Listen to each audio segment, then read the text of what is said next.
Here he comes, here he comes. Song Yunxiang's Saint-tier third great-grandmother has finally made her entrance. He's not only the mortal vessel of the Star Soul, General Neza, but also the ancestor of the smoke-summoning clan. Even the highly esteemed eunuch Lin doesn't faze him in the slightest. Time. Rewind to 1 minute before third great-grandfather Song was targeted. Upon learning his name, the guests present immediately erupted into commotion. They began exclaiming and discussing in shock. What did you say? That's the Saint-tier figure from the Song family? How is that possible? Not only has the Song family's Saint-tier not fallen, but he's also rejuvenated? Look at his face.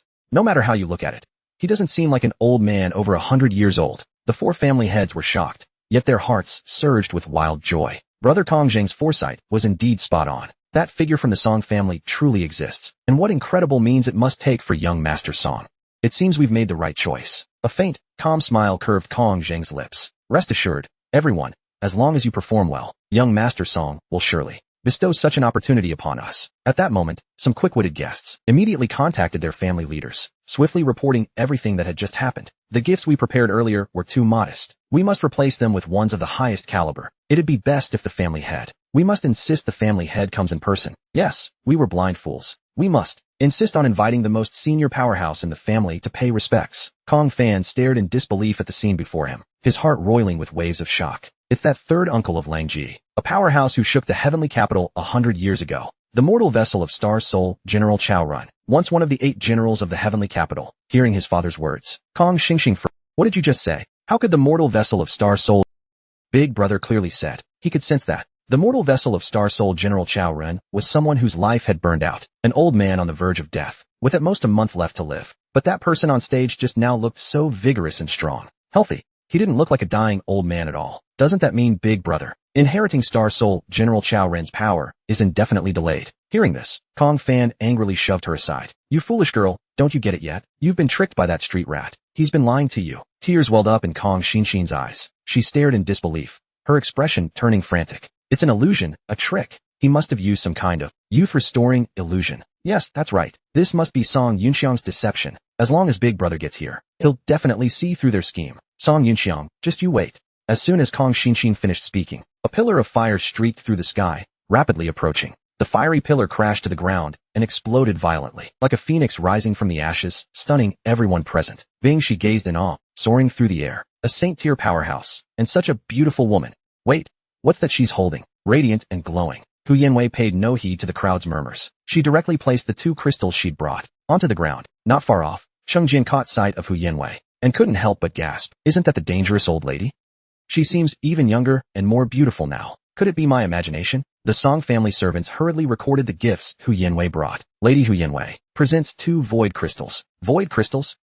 Void crystals, the rare material used to craft storage talismans. They say you'd have to kill dozens of ferocious beasts and get lucky to extract even one. Truly worthy of a Saint-tier powerhouse. Such an extravagant gesture. Wait, another Saint-tier has arrived? So now the Song family has at least 2 Saint-tiers backing them. Eunuch Lin's brows furrowed tightly. He knew full well the weight of a Saint-tier powerhouse. How could Hu Yanwei? He had originally planned to bide his time, using others to probe the Song family's true strength. But now, that plan seemed unfeasible. Third great-grandfather Song let out a hearty laugh. Now we've got 2 Saint-tiers. What do you say? Dare to call out that Saint-tier from your precious family to come play with us? At those words, the entire crowd fell deathly silent. Several high-ranking officials instinctively stepped back. Hu Yanwei walked directly to third great-grandfather Song's side. Eunuch Lin took the initiative to bow and greet her. May I ask if you are the ancestor of the Hu Yan clan? Lady Hu Yanwei, the mortal vessel of Star Soul, General Neza? Hu Yanwei responded with a simple mm. Then she brushed past him and went straight to Song Yunxiang. Eunuch Lin was left momentarily gingabaed. His warm greeting met with a cold rebuff. That lady Hu Yanwei, what's her deal? Hu Yanwei ignored him entirely, instead giving Song Yunxiang a slight bow. Young Master Song, congratulations on your triumph. This small gift is but a humble token. Young Master Song, I thank you for your gracious gift. The Hu Yan family will remember this kindness. Song Yunxiang smiled faintly. You're too kind. Having you grace us with your presence already brings great honor. Young Master is too much. Just like third great-grandfather. You can simply call me Yunxiang. A rare glint of genuine respect flickered in Hu Yanwei's eyes. Across the eastern continent, alchemists are few and far between. To be frank, my Hu Yan family enshrines several alchemists, but in the past 100 years, I've never seen one as masterful as you, young master. This young master title, you truly deserve it. Song Yunxiang, flustered by the praise, quickly changed the subject. Third great-grandfather, would you mind escorting senior Hu Yan to the inner hall? At that moment, Eunuch Lin cleared his throat with a dry cough. Song Yunxiang took the cue and introduced him briefly. Senior, this is Lin Fuguang, the special envoy for the eunuch Lin. Hu Yanwei responded with a cold, "Oh," clearly not giving eunuch Lin any regard. The officials behind him bristled with anger, but none dared to voice their reproach. Despite the slight, eunuch Lin maintained his composure. A young eunuch in charge of announcements boldly spoke up. "How dare you show such disrespect before the great eunuch?" Eunuch Lin waved a hand, signaling the young eunuch to stop. "One must not be insolent before a saint tier," he murmured, gazing at their retreating figures, lost in thought. Just as His Majesty predicted, the Song family has more than just Song Bingchuan as a wildcard. Huang Miaoying, the mortal vessel of Star Soul General Wenzhong, finally appeared. Song Yunxiang's conferment banquet welcomed its third saint-tier powerhouse. However, what no one expected was, Elder Su and Huang Miaoying had a long-standing feud, and the two might very well clash at the banquet. Just moments ago, as third great-grandfather Song and Hu Yanwei walked hand-in-hand into the inner hall, two figures in the distance were quietly observing them. "Miss Nyla, could that be?" Hearing Fige's words, Nyla nodded firmly. "No doubt about it, I'm certain. It's the ancestor of the Hu Yin family." Fige looked puzzled. Why would someone as powerful as that ancestor show up here with young Master Song? Nyla's gaze grew solemn. "I don't know either, but from the looks of it, the Hu Yin ancestor seems very courteous to young Master Song. Should we go and greet the Hu Yin family's ancestor? After all, Miss Nyla, you're the fiancée of the Hu Yin family. If young Master Song could put in a good word for you, once you marry into the Hu Yin family, you'd have a major backer across the entire Xiaoyu kingdom." Nyla's eyes lit up at the suggestion. "You're right. Good point. Let's find a chance to go greet the ancestor." "No.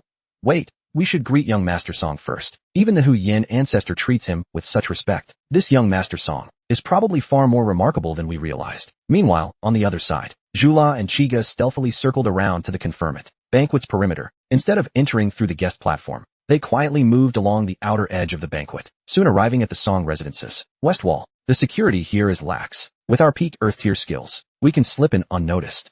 With that, Zhula leapt up toward the courtyard. The moment he entered the Song residence's grounds, he suddenly sensed something amiss. A fluctuation from an array. "Just now, I think I felt the suppression device in my body vibrate a little." "Did you feel it?" Chiga frowned slightly, nodding gently. "It's a detection array. This Song family is no pushover. They've set up a military-grade, wide-range security array in their home. Such extravagance." Hearing this, Zhula whispered a question. "So our plan to sneak in undetected has failed at the first step?" Chiga pondered for a moment, then shook his head. "No worries. If it's just a detection array, the suppression devices in our bodies will disguise us as ordinary people. Nothing to fear." Zhula's face lit up with excitement. "Great.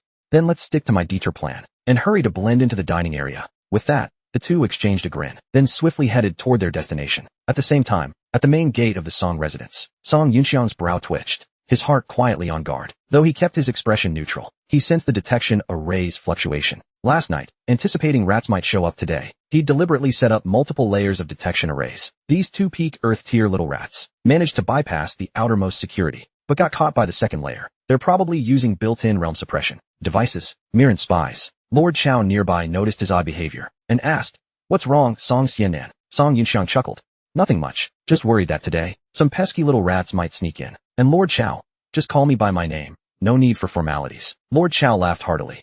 "Fair enough. With your meteoric rise, calling you Song Xianan today might turn into Marquis Song by next year." But speaking of catching rats, Lord Lung from the Patrol Bureau and Lord Tai from the Secret Inspectorate are both experts. The two lords, hearing themselves mentioned, joined in with smiles and congratulations. Song Yunxiang thanked them politely, then glanced at Lord Lung with a subtle smile. "This masked lord, your aura feels somewhat familiar. Have you been to the Song residence before?" Lord Lung paused at the question, his eyes narrowing slightly beneath the mask. "Marquis Song must have mistaken me for someone else. This is my first time in Yong'an City. Last night, I noticed the Song residence had an exceptionally sophisticated array in place, so I immediately withdrew without lingering. There's no way they could have detected me, unless this kid's bluffing me with my secret inspectorate rank." Song Yunxiang didn't press further. His communication device buzzed at that moment. Upon answering, a voice came through. "I'm here. Come out and meet me." Song Yunxiang nodded, then bowed slightly to the group. "My apologies. A distinguished guest has arrived. I'll step out to greet them." With that, he briskly headed outside. His actions sparked discontent among the officials ahead. "Humph, such insolence. What kind of distinguished guest could possibly outrank us red-robed court officials? What kind of distinguished guest arrives late even to the conferment ceremony? Probably just here to mooch off the food." Hearing their murmurs, third great-grandfather Song was about to lose his temper when a massive airship officially sped past overhead. The airship came to a stop right beside the ceremonial vessel. Though not as luxurious as eunuch Lin's ceremonial ship, its size was comparable. Song Yunxiang recognized it at a glance. It was the Iron Arm Army's African. Once the airship stabilized, the hatch slowly opened. Then, a familiar figure flew out into the air. Looking closely, it was none other than Huang Miaoying, the Saint-Tier powerhouse absent for so long. Dressed in a green qipao, her curves were displayed flawlessly, though a smile graced her lips. It carried a noble, aloof quality, as if she were an untouchable queen. Sorry, Song Yixiao. I'm late.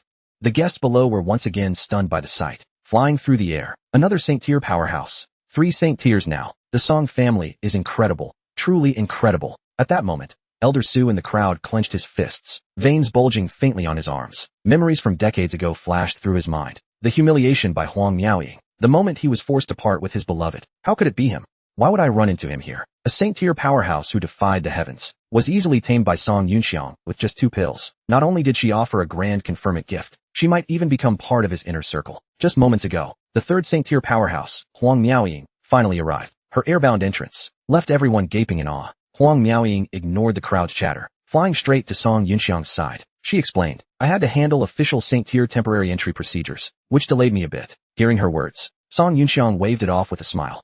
No worries, no worries. Your personal arrival is already a great honor. Hearing him call her senior, Huang Miaoying corrected him with displeasure. I told you, you can call me Miao. Song Yunxiang felt a bit awkward. How can I call you that in front of everyone, senior? Huang Miaoying smiled faintly. Since you've inherited my father's orthodox teachings, you and I can be considered fellow disciples. From now on, just call me senior sister. No more senior. Alright, that works. This ranking feels a bit, as Song Yunxiang pondered. Another person stepped off the airship. It was none other than Song family's eldest uncle, Song Qing, Commander-in-Chief of the Iron Wall Army. Long time no see. How have you been lately? Hearing Song Yunxiang's greeting, Song Qing smiled warmly. All's well, all's well. Sorry, Yunxiang uncle. Military duties kept me tied up. I was supposed to arrive by noon. But thanks to urgent military intel, brought by Lord Huang from Shishui Kingdom, I managed to break away early and come with her. Song Yunxiang asked curiously, what urgent military intel? Huang Miaoying replied calmly, I'll tell you later. This time, I'll need your assistance. Her tone piqued Song Qing's curiosity. Yunxiang, it seems you and Lord Huang are acquainted. Huang Miaoying, one of Shishui Kingdom's 4 pillars, a ruthless, veteran. Rumor had it she viewed those below her rank as mere ants. How could she and Yunxiang? Could it be because Yunxiang awakened as a supreme vessel, destined to step into the Saint-Tier? Song Qing's gaze shifted between the two, speculating about their relationship. Huang Miaoying took the initiative to explain. He's my late father's disciple. I'm his senior sister. Song Qing's eyes flashed with surprise. What? Really? Song Yunxiang added. It's true. By a stroke of fate, I stumbled upon Senior Seacombe's array inheritance. So Senior Huang, Senior Sister Miao. Song Qing nodded. Too many eyes here. Let's head inside to talk. Lord Huang, please wait a moment. I'll present my gift. With that, Huang Miaoying flew toward the gift display platform. Moments later, a Song family servant's announcement rang out for all to hear. Lord Huang, Supreme Pillar of Shishui Kingdom, presents a Kelly Marshall water-absorbing wall spirit material and a floating refining stone. Floating refining stone. At those words, all the guests revealed expressions of shock. What? This beauty is one of Shishui's 4 saints. No, not 4 saints. 4 pillars of the nation. That's second only to the ruler in Shishui. A Saint-Tier powerhouse above thousands. How did the Song family connect with so many top-tier powerhouses? Patriarch Wei, haven't you arrived yet? Don't bother coming. I mean, our family might as well leave Yong'an City. At that moment, on another side, Lin Jinghua, preparing to perform on stage, was utterly perplexed. How could Huang, that lofty supreme pillar, be connected to young Master Yunxiang? Kong Fan, the city lord of Dong'an, stood frozen in shock. 3 Saint-Tiers now, with their support. The Song family could practically carve out their own dominion. Nearby, Kong Xinshin frantically dialed Xuanxia's number over and over. It's fake, all fake. This can't be impossible.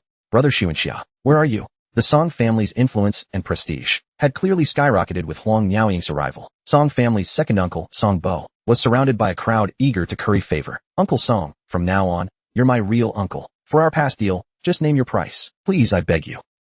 Arrange a dinner with Marquis Song for me. On the other side. At a certain intersection, leading from Yong'an City to the Song residence, airships lined up in a long convoy, forming a dragon-like queue. Each faction aboard the airships wished they could fly over immediately. Inside the Shin family's airship, a second-tier clan, Shun he turned to Shin Dai in the back and asked, are you sure you actually know, young Master Song Yunxiang? Yeah, little sister-in-law. Don't get the wrong person. And embarrass our Shin family in front of all these big shots. Exactly, this is critical. If we can gain the Song family's favor, our Shin family status will surely rise another step. But if you got it wrong, the consequences, dire, Xiaotang, you'd better be certain. Hearing their words, Shin Dai replied nervously. It should be fine. Back on that ship, We were with young Master Song the whole time. At that moment, Xiao Tao suddenly recalled something, her eyes lighting up. Right, big brother left me his contact info. Let me find it. Meanwhile, Song Yunxiang and the other two passed by Elder Su's side. Gu Ying, aware of their past grudge, quickly tried to calm Elder Su, signaling him not to act rashly. Elder Su's expression was complex, but he ultimately restrained his emotions, nodding slightly. Sorry, don't worry. I know the occasion. I've endured for decades. I won't act impulsively now. Besides, I trust that kid Yunxiang. I'm willing to— Gu Ying, unwilling to see Elder Su in pain, silently resolved, if Song Yunxiang can truly help Brother Ming fulfill his wish, then our Gu family will spare no effort in return. Even that secret could be offered. I'll find a chance to talk to Yunxiang later. On the other side, Lin Jinghua was ready. It'd soon be their turn to perform on stage. Gazing at the backs of Song Yunxiang and Huang Miaoying, Lin Jinghua's heart raced, her thoughts running wild. It really is that saint tier from the royal family, worthy of young Master Yunxiang. To think he could tame the cold-blooded, ruthless, supreme pillar, one of the four pillars of the nation. Wait, does young Master Yunxiang prefer older, more mature types? I mean age-wise, but I can't even see my toes. I can see my navel. What do I do? After entering the inner courtyard, Song Qing was stationed at the entrance to wait. Song Yunxiang smiled and said, "Ah Miao, senior sister, you've gone to great expense this time." Huang Miaoying waved it off. She pulled out 3 storage talismans. My royal family has deep pockets. No need to be polite. And these are the spiritual herbs I gathered per your list. A few are still in Her Majesty the Empress's treasury. I haven't retrieved them yet. Song Yunxiang took the storage talismans, a flicker of excitement in his eyes. Thank you, senior sister. By the way, I've got a gift for you too, senior sister. As he spoke, he took out 2 pills, explaining, a longevity pill and a vitality pill. Huang Miaoying raised an eyebrow. What, are you saying I'm old or something? Song Yunxiang panicked. No, I wouldn't dare. Huang Miaoying's cheeks flushed slightly. We in Shishui Kingdom have a unique cultivation method. I spent over 60 years cultivating in a cryogenic sleep state. So, Song Yunxiang scratched his head awkwardly. Oh, I see. If you don't want them, senior sister, no worries. I'll swap them for something else. Just as he moved to put them away, Huang Miaoying snatched them up. Who said I don't want them? Song Qing, trailing behind, watched their exchange, feeling a bit speechless. Though Huang Miaoying feigned indifference, a trace of delight shone in her eyes. Soon, the 3 entered the banquet hall. By then, everyone had already taken their seats. As they walked in, all eyes turned toward them, the atmosphere growing subtly tense. Huang Miaoying remained perfectly composed, calm. Old Master Song spoke first, puzzled.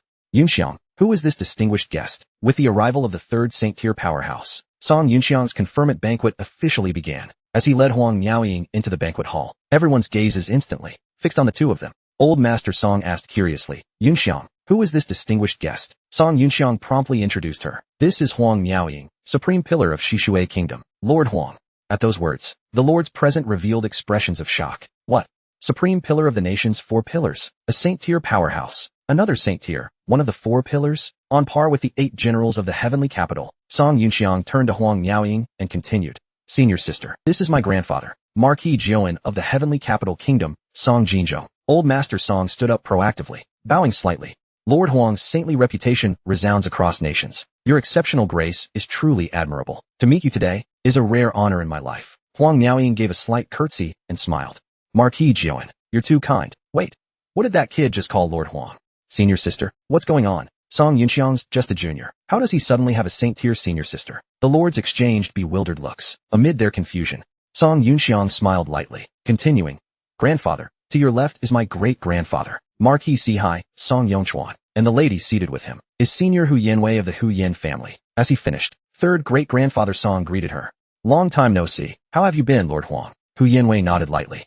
Uttering a simple, long time, Huang Miaoying nodded back. Indeed, it's been a while, both of you. At that moment, Eunuch Lin coughed twice again. Song Yunxiang caught his hint, turning to him and the other officials. This is Lin Fuguang, one of the 4 great eunuchs of our heavenly capital kingdom. Eunuch Lin, he's the special envoy for this conferment ceremony, and these are esteemed ministers of our court, accompanying envoys for this ceremony. Eunuch Lin stood up with a smile, taking the initiative. Supreme pillar of Shishui Kingdom, your fame spreads far and wide. I've long admired you in my heart. To see your true self today is truly an honor. The other lords also rose, saluting in respect. Greetings, Supreme Pillar of Shishui. Huang Miaoying's gaze swept over the group as she nodded in response. Greetings, esteemed lords.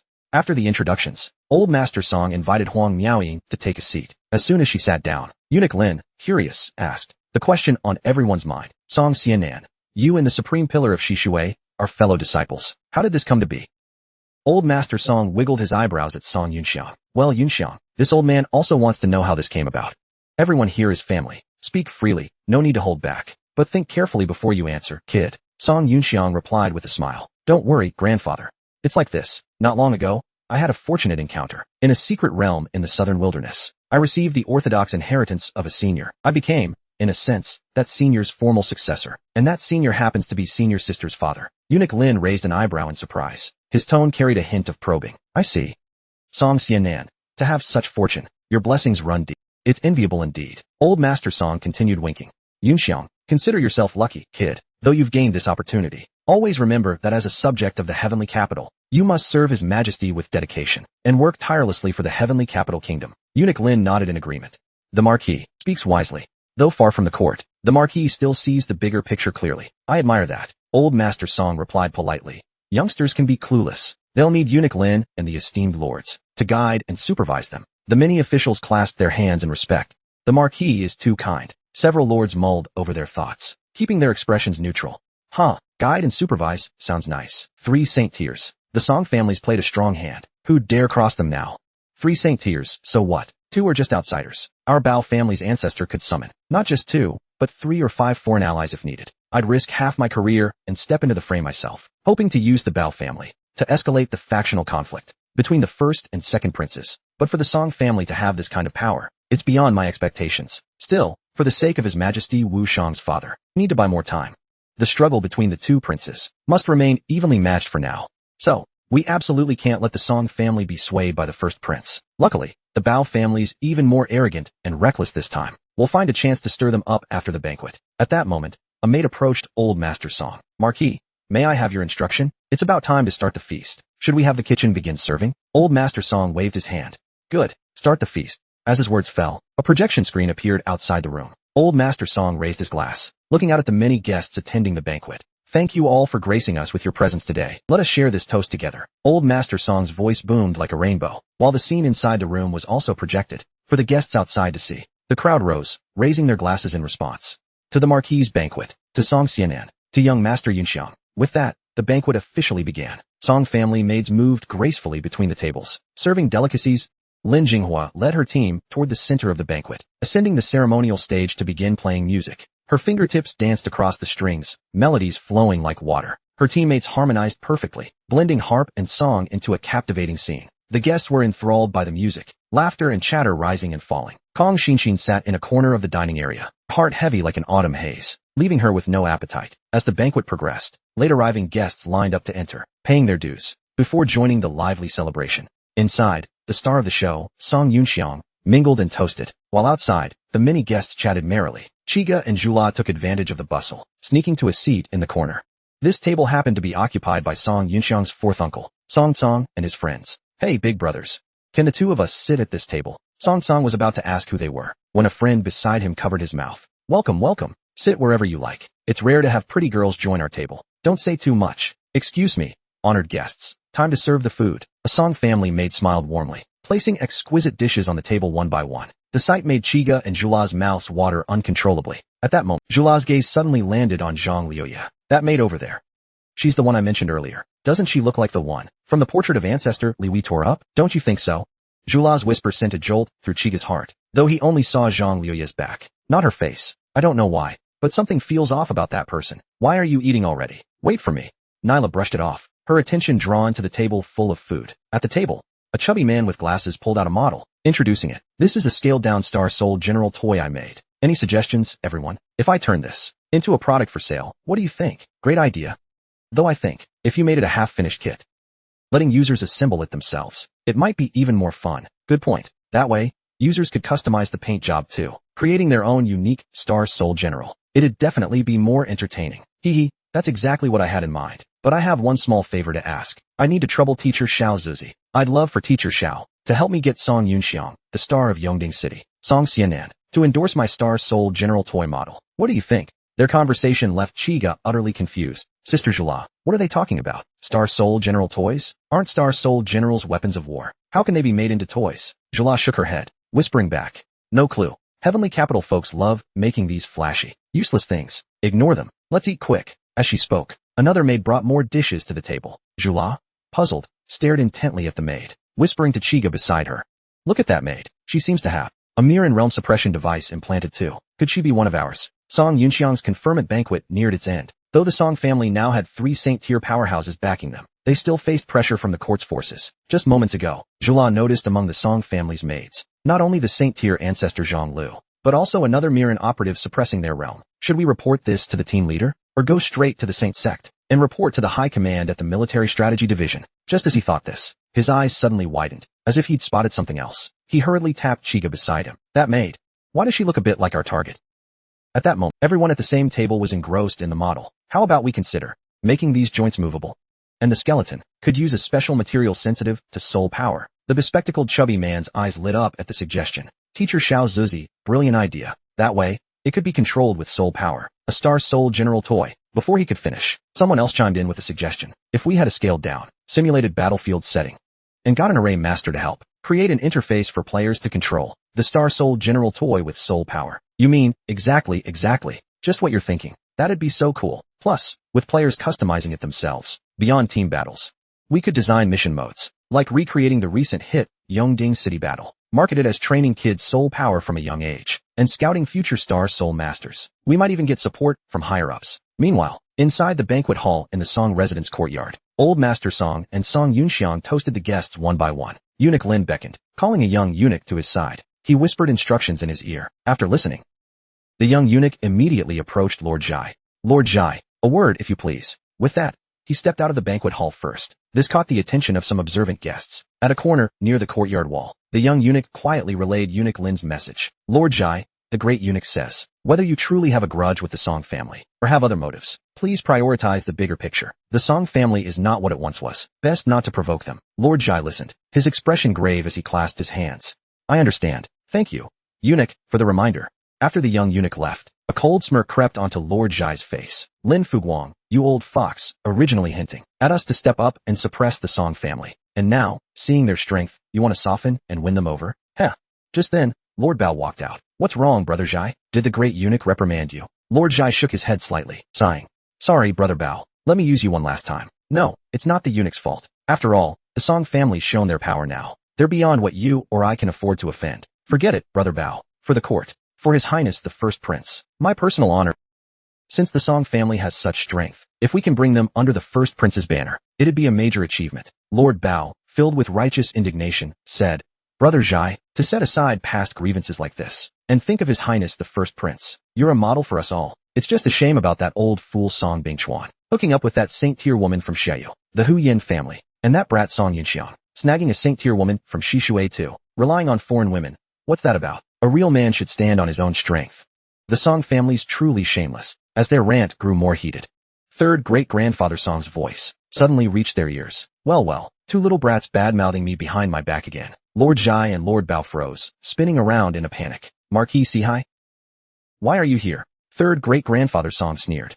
Ridiculous. I'm in my own courtyard looking for a spot to piss. I go where I please. A glint flashed in Lord Zhai's eyes, as he stepped forward, clasping his hands. Marquis Sihai, you must have heard just now. Yes, we're with His Highness the First Prince. If your Song family would serve under the First Prince's command, I'd be willing to let bygones be bygones and make peace with the Marquis. Lord Bao beside him chimed in. Exactly. We can be magnanimous too, forgiving you without holding grudges. Third great-grandfather Song raised an eyebrow at their words, unmoved. You want my Song family to serve? You said it yourself. He's still just the First Prince. Let's talk when he actually becomes the Crown Prince. Hearing this, anger flashed across Lord Bao's face. The merit of backing the dragon is right in front of you. I hope you don't fail to recognize a good offer. Third great-grandfather Song smirked playfully. Heh, are you two implying to me that the First Prince has thoughts of rebellion? Marquis Sihai, don't talk nonsense. How dare you casually slander the current Crown Prince? Marquis Sihai, don't be ungrateful. We're extending a sincere invitation out of goodwill. Third great-grandfather Song didn't retort directly, instead smiling as he glanced toward a nearby corner. Hey, kid from the patrol bureau, you heard all that, right? Not gonna step out and say something. Song Yunxiang's conferment banquet concluded successfully, but third great-grandfather Song, a Saint-tier powerhouse, was provoked. Facing relentless challenges from court officials, he reached his limit and chose to strike and kill. Just moments ago, after third great-grandfather Song drew out the 2 lords' words, he turned to the corner. Hey, kid from the patrol bureau, you heard it all, right? Not gonna step out and say something. Lord Lung was exposed, and stepped forward. Lung Rue, blade-wielding censor of the patrol bureau, greets Marquis Sihai. Third great-grandfather Song raised an eyebrow, pointing at the 2 behind him. These 2 lords just said the First Prince wants to rebel. and they're trying to drag my Song family into it. Why don't you arrest them and interrogate them? Lung Rue clasped his hands and spoke. You two lords can eat carelessly, but you can't speak carelessly. As high-ranking officials of the Heavenly Capital Court, please mind your words and actions. Let's call today's matter settled. But what you've said today, I'll report truthfully. Lord Bao's face darkened as he snorted, turning his ire back on third great-grandfather Song. Lord Lung, famed as the blade-wielding censor of the Patrol Bureau, should first investigate Song Bingchuan's fake death, a grave crime of deceiving the throne. Lung Rue's gaze sharpened like a torch, his expression unchanged as he responded. Lord Bao, a Saint-tier powerhouse must not be dishonored lightly. Even if Marquis Sihai committed a deception, it shouldn't be addressed in this setting. This sparked third great-grandfather Song's displeasure. Hold on, little southern kid. Explain to me what you mean by committed a deception? You look all prim and proper, but the moment you open your mouth, no one's innocent. Besides, this isn't my first time faking my death. My title as the Undying Bird. Haven't you heard of it? And I never once said I was dead. That was all your own assumptions. To slander a Saint-tier like this. Are you tired of living? Believe it or not, one night on a dark road, you might just drop dead out of nowhere. Lung Rue's brows furrowed tightly, forced to step in to uphold the court's dignity. Marquis Sihai, you should know when to stop. True, a Saint-tier must not be insulted, but neither can the Heavenly Capital Court. Threatening court officials, right in front of me, a censor. I can't pretend I didn't hear that. At those words, the two lords grew bolder once more, continuing to provoke him. Marquis Sihai, since you're so ungrateful, don't blame me for being rude. Let me ask you one thing. When you faked your death to escape, didn't you already lose your titles as one of the 8 generals and a marquis? So on what grounds do you dare disrespect us, officials of the Heavenly Capital Court? Yeah, you're just a commoner now. What gives you the right to disrespect court officials? Hearing this, third great-grandfather Song let out a cold laugh. Ridiculous. On what grounds? My Saint-tier third rank. With a snap of my fingers, I could kill you all like chickens or dogs. Does that work? The two sneered mockingly at his words. Laughable, kill us? You wouldn't dare. That's right, you old thief. Go ahead and kill us if you've got the guts. Third great-grandfather Song's eyes narrowed, his aura surging violently around him. A powerful oppressive force spread out, his finger tracing lightly through the air. In the next second, a near-tangible wave of soul power slashed through the air like a blade, striking toward the two. Seeing this, Lung Rue, his face changed drastically. He reacted instantly, drawing his blade and flashing in front of the two lords. A faint blue glow shimmered along his sword, and upon collision, a resounding clash echoed through the air. Lung Rue gritted his teeth, steadying himself, swinging his blade upward with all his might, and with a barely managed to deflect third great-grandfather Song's attack. Third great-grandfather Song gave a half-hearted compliment. Didn't expect it. Little southern kid's got some skill. A heaven-tier expert, no less. Using such refined swordsmanship to count a strike with 1,000th of my power. Lung Rue said nothing, shocked internally. A Saint-tier powerhouse is terrifying. A casual strike like that, and I had to use full strength to barely block it. Lord Bao was petrified, his voice trembling.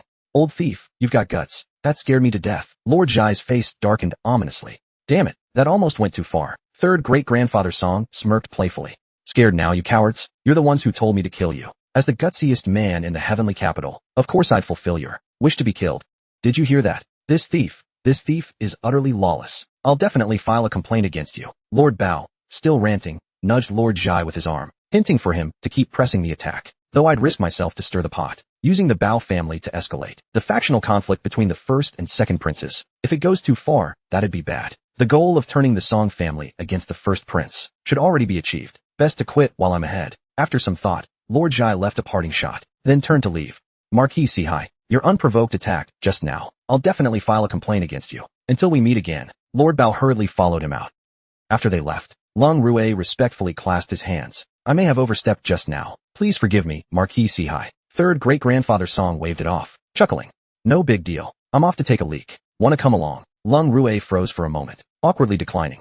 No thanks. Time flew by, and the banquet soon drew to a close. With Song Yunxiang's introduction, Nyla successfully met Hu Yanwei as she'd hoped. Zhang Dagui, through second Uncle Song Bo's connection, also got to speak with Song Yunxiang. In the inner hall, eldest Uncle Song Qing handled the high officials, while outside, Song Yunxiang went table to table, toasting in gratitude. Thanks to the girl Xiao Tao, the second-tier Shen family also successfully built a connection with Song Yunxiang. After toasting the final table of guests, the conferment banquet officially concluded on a high note. Song residence servants bustled about, cleaning up, while maids cleared away the banquet's messy trays. After seeing off the last guest, Song Yunxiang finally let out a long breath, fully relaxing. Night soon fell. In the meeting room of the Song residence's central courtyard, Huang Miaoying explained the urgent matter requiring assistance. Song Yunxiang frowned upon hearing it, knowing the gravity of the situation. So, your Shishui Kingdom's Princess Longwan went missing in the southern wilderness? Huang Miaoying nodded. Correct, and it wasn't without reason. While investigating the Southern Wilderness bandits, I learned that the Yellow Hat Gang obtained a batch of mysterious, ancient civilization equipment from Miran's military strategy division spies. It's supposedly key to the Nanning plan. With Song Yunxiang's conferment ceremony concluded, he was set to head to the Southern Wilderness to rescue Princess Long Huan and battle the bandits. Just moments ago, Huang Miaoying revealed a critical clue about the Nanning plan. The Nanning plan, said to be a secret combat strategy, designed by Miran's military strategy division, targeting the Southern Wilderness defense line. Old Master Song's brows furrowed at this. The word Nanning doesn't sound good. Song Yunxiang looked at Huang Miao.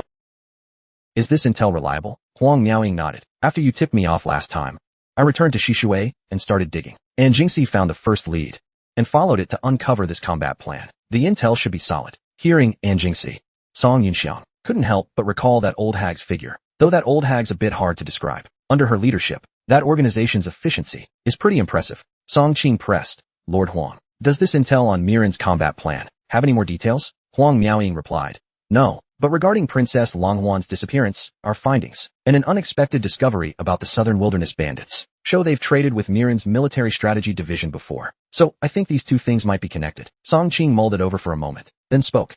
Actually, when Princess Long Huan's ship requested passage through the defense line for testing in the Southern Wilderness, I specifically assigned a squadron, 15 men, to protect her from a distance on shore. Huang Miaoying gave him a meaningful look, questioning his intentions. Song Qing quickly waved it off. Lord Huang, rest assured, I explicitly ordered them to only guard in secret, with no intent to spy on Shishui's tech testing secrets. But currently, that entire squad has gone missing too. After they entered the Southern Wilderness interior, there's been almost no signal. We've had to rely on runners to relay messages from areas with reception. As it stands, their last message came back the day before the incident. With no signs of anything unusual, Song Yunxiang glanced at the projection, showing a star-souled general emitting lightning. Senior sister, how did you get this? Huang Miaoying replied, to ensure the test data's security, Princess Long Huan's ship was specially equipped with the latest compact combat. Song Yunxiang nodded, looking to Song Qing. Uncle, what's your take? Song Qing speculated. Based on the current intel, first, the squadron I sent were seasoned recon troops with combat experience in the Southern Wilderness. Their disappearance, without leaving any intel, suggests the enemy's low-tier forces had a numerical advantage, at least 4 times their number, able to suppress or wipe them out instantly. Second, as far as I know, Princess Long Huan's ship likely had heaven-tier experts as escorts, meaning the enemy's high-tier forces included at least late heaven-tier powerhouses, possibly even saint-tier. Judging from this image, there's a high chance the enemy has someone wielding a Star Soul General. Third, for the enemy to operate unpredictably in the perilous Southern Wilderness interior, striking and then vanishing in short order, I suspect they might have a skilled array master, and their base could be hidden within a powerful cloaking array. Huang Miaoying nodded in agreement. I share Commander Song's view on this. It's said that in the Southern Wilderness interior, there are frontline outposts left from the old Empire era, protected by powerful ancient arrays. So whether it's finding Princess Long Huan or unraveling the Nanning plan's conspiracy, this mission will need an array master above 4 stars to assist with reconnaissance. At those words, everyone instinctively turned to Song Yunxiang. Song Yunxiang, feeling their stares, squirmed a bit. All right, I'll go. I'll handle it. Huang Miaoying nodded. She continued. So, aside from the array master, regarding combat strength, I've brought an elite squad from Shishui Kingdom, though their numbers are limited. Old Master Song immediately spoke up. Our Song residents can also provide an elite team equipped with new model mechs. Third great-grandfather Song casually added. Why bother with squads? So much the 3 of us Saint Tiers could just strike together, crush them outright, problem solved. Old Master Song was momentarily speechless. Third uncle, please don't stir things up for now. Meanwhile, in a private room at a tavern in Yong'an City, Lords Bao and Ruan had gathered. Brother Bao, it's just us here. I'll speak plainly. Hearing Lord Ruan's words, Lord Bao chuckled. Brother Ruan, you and I are sworn brothers, true allies. Speak freely. Lord Ruan nodded slightly, deliberating. I keep feeling Lord Zhai's behavior today was a bit odd, don't you think? Lord Bao frowned, saying gravely, indeed, so I'm certain he's not truly aligned with the first prince. And Brother Bao, didn't you play along with him a bit too enthusiastically? Lord Bao waved it off with a chuckle. You're not from a Saint-tier family. You wouldn't get it. For His Majesty, 8 generals who bicker over petty grudges and can't stand each other are the best kind. So, Brother Bao, you deliberately set the Bao family against the Song family. Lord Bao gave Lord Ruan a deep look, saying slowly, per the original plan, if the Song family were weak and bothersome, we'd fabricate some charges to suppress them and call it a day. But since the Song family's this strong, His Majesty's eggs are worth more than any fabricated charges. That's the so-called no evidence needed, huh? Hearing this, Lord Ruan's eyes shone with admiration. Brilliant, Brother Bao. Factional strife. And with the Song family's strength, the Bao family will gain more of His Majesty's favor and resources. Though I don't know what Lord Zhai's true goal was today. With such a prime opportunity, I figured I'd make use of it. But Brother Bao, wasn't your acting a bit over the top today? Forget His Majesty. Even his spies might not buy it. Lord Bao smiled faintly. Whether the acting was good or not doesn't matter. What matters is showing His Majesty our stance. Look. That old Song fool played along pretty well, didn't he? He probably gets it too. This let the Song family flex their muscle for His Majesty, while deliberately setting up a foe like the Bao family, a saint-tier clan, to make His Majesty feel there's still room to balance things. A Song family and Bao family checking each other. For His Majesty. Both are stable and controllable. Sigh, it's just a pity our first prince doesn't seem to grasp imperial tactics. Lord Juan sighed too. Yeah, though the first prince doesn't see His Majesty's intent in fostering rivalry with the second prince for mutual growth. At least the third prince is just a carefree playboy obsessed with wine and women. Barring any surprises, the first prince still has time to learn and mature. The second prince's reckless idealism that could disrupt the grand balance makes him an impossible heir. By that logic, the Song family will eventually return to Yong'an, and the major families in the city's central district will probably... Ugh, never mind. Let's drink.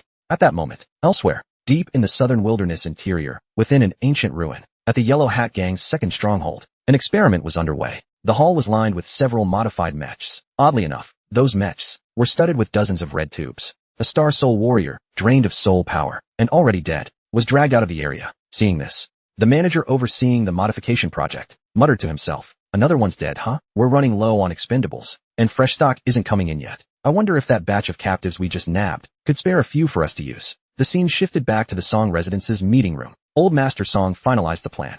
Then it's settled. Yunxiang, you'll have to accompany Lord Huang to the southern wilderness, since it's urgent. Rest up tonight, and set out at dawn tomorrow. Lord Huang, does that work? Huang Miaoying nodded after a brief pause. Old Master Song then turned to Song Yunxiang, asking if he wanted to bring more manpower. Song Yunxiang shook his head. Not needed for now. We'll scout first. Too many people would just get in the way. Third great-grandfather Song chuckled, sounding bored. Yunxiang, kid, you really don't need me to step in? I say, forget this Yellow Hat Gang nonsense. The three of us saint-tier big shots could just bulldoze in, crush everything, and call it a day. Song Yunxiang quickly waved it off. No need, no need. Third great-grandfather, you've got another task. There's a favor I need you to handle. I'll explain it to you in a bit. The meeting then adjourned, and the group dispersed. Huang Miaoying stayed at the Song residence that night. Just as she stepped out, third great-grandfather Song curiously grabbed Song Yunxiang. Yunxiang, kid, what's that thing you mentioned? What do you need me to do? Song Yunxiang smiled and asked, third great-grandfather, with your current ties to Senior Hu Yan, could you pull some strings to borrow? At the words, borrow troops, third great-grandfather Song instantly caught his drift. You mean for that thing coming up soon? Song Yunxiang nodded. Exactly. He then pulled a soul jade from his chest, handing it to third great-grandfather Song. There's a pill in here. You can't exactly go empty-handed to pull favors, right? Third great-grandfather Song took the soul jade, a glint of approval in his eyes. You've got everything covered, kid. Looks like you've been planning this for a while. Tell me, how many troops do you want to borrow? Song Yunxiang grinned. The more, the better, of course. But timing's key. They need to be back within 10 days. Got it. Off I go, old Master Song. With that, he waved and left. After he departed, Huang Miaoying asked curiously, is this for that battle we saw in the illusion? The one coming up soon? Song Yunxiang confirmed, exactly. Senior sister Miao. After returning to Shishui, you've made some preparations too, right? At that, Huang Miaoying shook her head. Ly. Sadly, I don't have solid proof. No way to convince the Shishui court to deploy a full army. I can only mobilize what forces I can within my authority. As they spoke, they reached the main gate. Song Mu was waiting outside. Seeing Song Yunxiang, he reported quietly, the Gu family. Matriarch Guing has come to visit personally. Young master, she's been waiting in the East Wing for a while. Song Yunxiang raised an eyebrow. Why would the Gu family visit at this hour? Song Mu replied, unclear. She only said she has something important to discuss with you. Alright, Demu, have Qing prepare the best guest room in the East Wing. With that, Song Yunxiang turned to Huang Miaoying. Senior sister Miao, this is Song Mu, the head steward of our Song residence's East Wing. He'll arrange your lodging shortly. I'll go meet this visitor first. Huang Miaoying nodded slightly, then followed toward the East Wing residence. Another high-ranking mortal servant. The Song family's been rooted in this southern wilderness border city for just over a decade, yet they've already built such a solid foundation. With 2-star soul wielders too. Give them a bit more time to grow, and they might rival the royal family's achievements. Moments later, Song Yunxiang arrived at the East Wing's small parlor. Matriarch Gu, sorry to keep you waiting. Guing sat in the center of the parlor, rising with a smile as Song Yunxiang entered. Marquis Song, it's this old lady who's intruded. Please forgive my sudden visit. You're too kind, Matriarch Gu. Let's sit and talk. What brings you here so late, Matriarch Gu? If there's anything I can help with, feel free to say it. Guing let out a long sigh. Young Master Song. This old lady does indeed have a request. It's a long story. Would you be willing, young Master Song, to hear this old lady tell a tale? Song Yunxiang nodded. Please, go ahead. Guing began her story. This goes back decades. When I was just a girl in my early 20s, free of marital ties or taboos, while traveling through the southern regions, I met 3 friends who shared my passion for adventure. Later, we roamed, righting wrongs with our swords, standing up for justice wherever we went. Our reputation grew, and people called us the 4 arrows of the southern regions. But unexpectedly, one of them betrayed us. That one, Brother He-Ming, my closest friend among them, turned out to be a spy from Miran. It crushed Brother He-Ming. He drowned his sorrows in drink, spiraling into despair. To lift his spirits, the 3 of us traveled to Shishui Kingdom for a break. But we never imagined he'd encounter the ordeal of his life there. Shocking, truly shocking. Who'd have thought Song Yunxiang had gained the ability to create secret realm spaces? Not only can he alter the flow of time within, he can also conjure illusions as real as reality itself. Just moments ago, Gu Ying, matriarch of the Gu family, met Song Yunxiang late at night, recounting the trials of Elder Su's youth in Shishui Kingdom's Spring City. Brother He-Ming met a young woman from Shishui. It was love at first sight. Their hearts aligned perfectly. But that girl was from the Spring City royal family, a highly prominent saint-tier clan in Shishui Kingdom. Song Yunxiang's interest piqued. The royal family? Could it be senior sister Amiao's royal family? I never imagined Elder Su had such a tie to her clan. Guing sighed. She continued. Even though Brother He-Ming was a prodigy among mortals, a dragon among men, in the eyes of true saint-tier powerhouses, heaven, earth, mysterious, yellow, all are just ants collectively dubbed mortal tier, with little distinction. Beneath Spring City's 100-foot wall, Brother He-Ming swore an oath to ascend to saint tier as a mortal in this lifetime. The day he achieves sainthood will be the day he returns to Spring City to reunite with that royal girl. That's Brother He-Ming's lifelong obsession. Song Yunxiang nodded, absorbing it all, lost in thought. I see. So Elder Su has such a story. Guing gave a wry smile. But since ancient times, there's been a saying, only star soul wielders can ascend to sainthood. For millennia, this belief has taken deep root among star soul masters. But I know Marquis Song is no ordinary man. So I've come shamelessly to ask, do you, Marquis, have a way to help a mortal tier genius like Brother He-Ming step into sainthood? Song Yunxiang smiled in response. To be honest, I do have some tricks up my sleeve, and I've been wanting to test them. If I can push a few heaven tiers into sainthood, it'd greatly boost our current strength. Gu Ying's eyes widened with excitement at his words. A glimmer of hope gradually ignited in his pupils. He immediately knelt before Song Yunxiang. With a firm tone, he addressed Song Ju. Please lend your hand as well. Grant Brother I beg you. For this, I am willing to offer a significant secret. Seeing this scene, Song Yunxiang quickly stepped forward to help him up. I don't know what kind of secret this is. That Master Gu believes is significant enough to trade for. A method to achieve victory.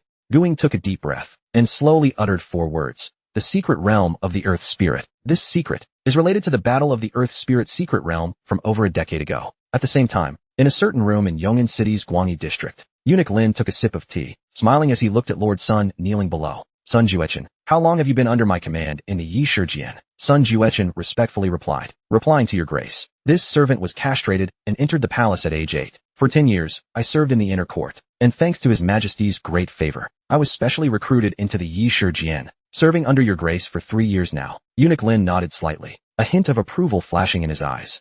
Very good. It's good that you always remember his majesty's grace. You've been in the Yi Shijian for quite some time, and though your talent is average and you lack exceptional skill, and have little experience, his majesty values loyalty above all in his appointments. That's why he's decided to give you a heavier burden later on. Upon hearing this, Sun Juechen quickly kowtowed, thanking him. This servant offers my deepest gratitude for your grace's promotion. Eunuch Lin glanced out the window, his expression turning serious. Yi Shijian, Sun Juechen, receive his majesty's secret decree. We have heard that Sun Juechen of the Yi working tirelessly without complaint. The situation in the southern wilderness is volatile, and the united defense line is of utmost importance. We hereby grant you the title of Baron of Fu, appointing Sun Juechen as the supreme commander of the Iron Wall Army, to oversee the united defense line in the southern wilderness. The entire army shall prepare accordingly, ensuring the stability of the 5 border garrisons. To revitalize our prestige, do not betray the trust placed in you. Serve with by imperial decree. After hearing the decree, Sun Juechen's heart surged with excitement. This servant, Sun Juechen, will do my utmost, and not betray his majesty's divine favor. I will oversee the army with caution, without the slightest negligence. Eunuch Lin gave a faint smile, a trace of deep meaning flickering in his eyes. The spies planted by the Yi Shijian in the Iron Wall Army will soon deliver detailed intelligence about the united defense line in the southern wilderness. Prepare yourself in advance. In a few days, I'll personally accompany you to take up your post. The scene shifts back to Song Yunxiang. After their private discussion, the two stepped out of the meeting room. Uncle Damu, please see Master Gu off for me. Later, have Aga come to me. Master Gu, I'll need a few days to prepare. Please wait for my notice along with Elder Su. Guing nodded slightly.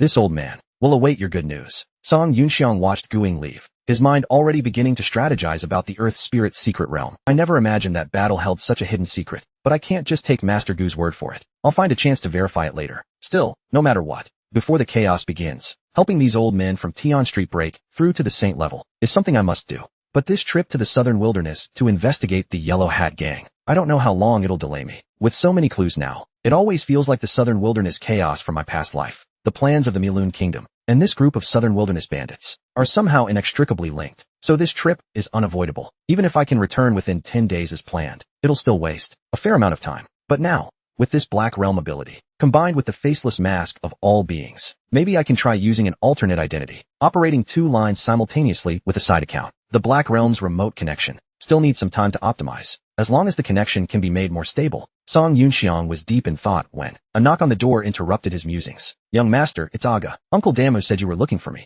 Song Yunxiang responded and put away the box in his hand. Come in. Gao Gaijie pushed the door open. Young master, what are your orders? Go to the Shadow Guard dungeon immediately and bring me that captured intruder. Hearing Song Yunxiang's words, Gao Gaijie immediately accepted the order and left. After he departed, Song Yunxiang called out Yi Xiaohong.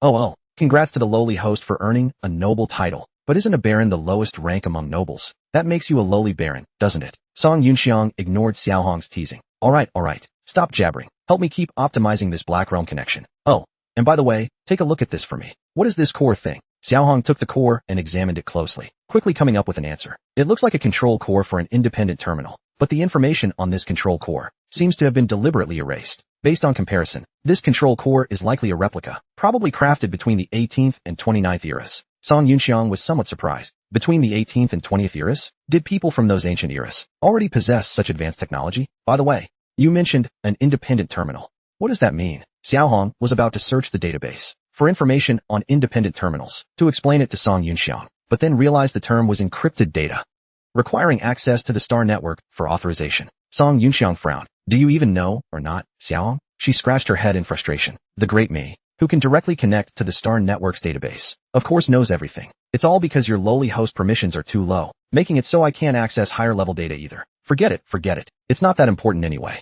I won't blame you. Song Yunxiang felt awkward. Alright, do you at least know how to use this thing? Oh.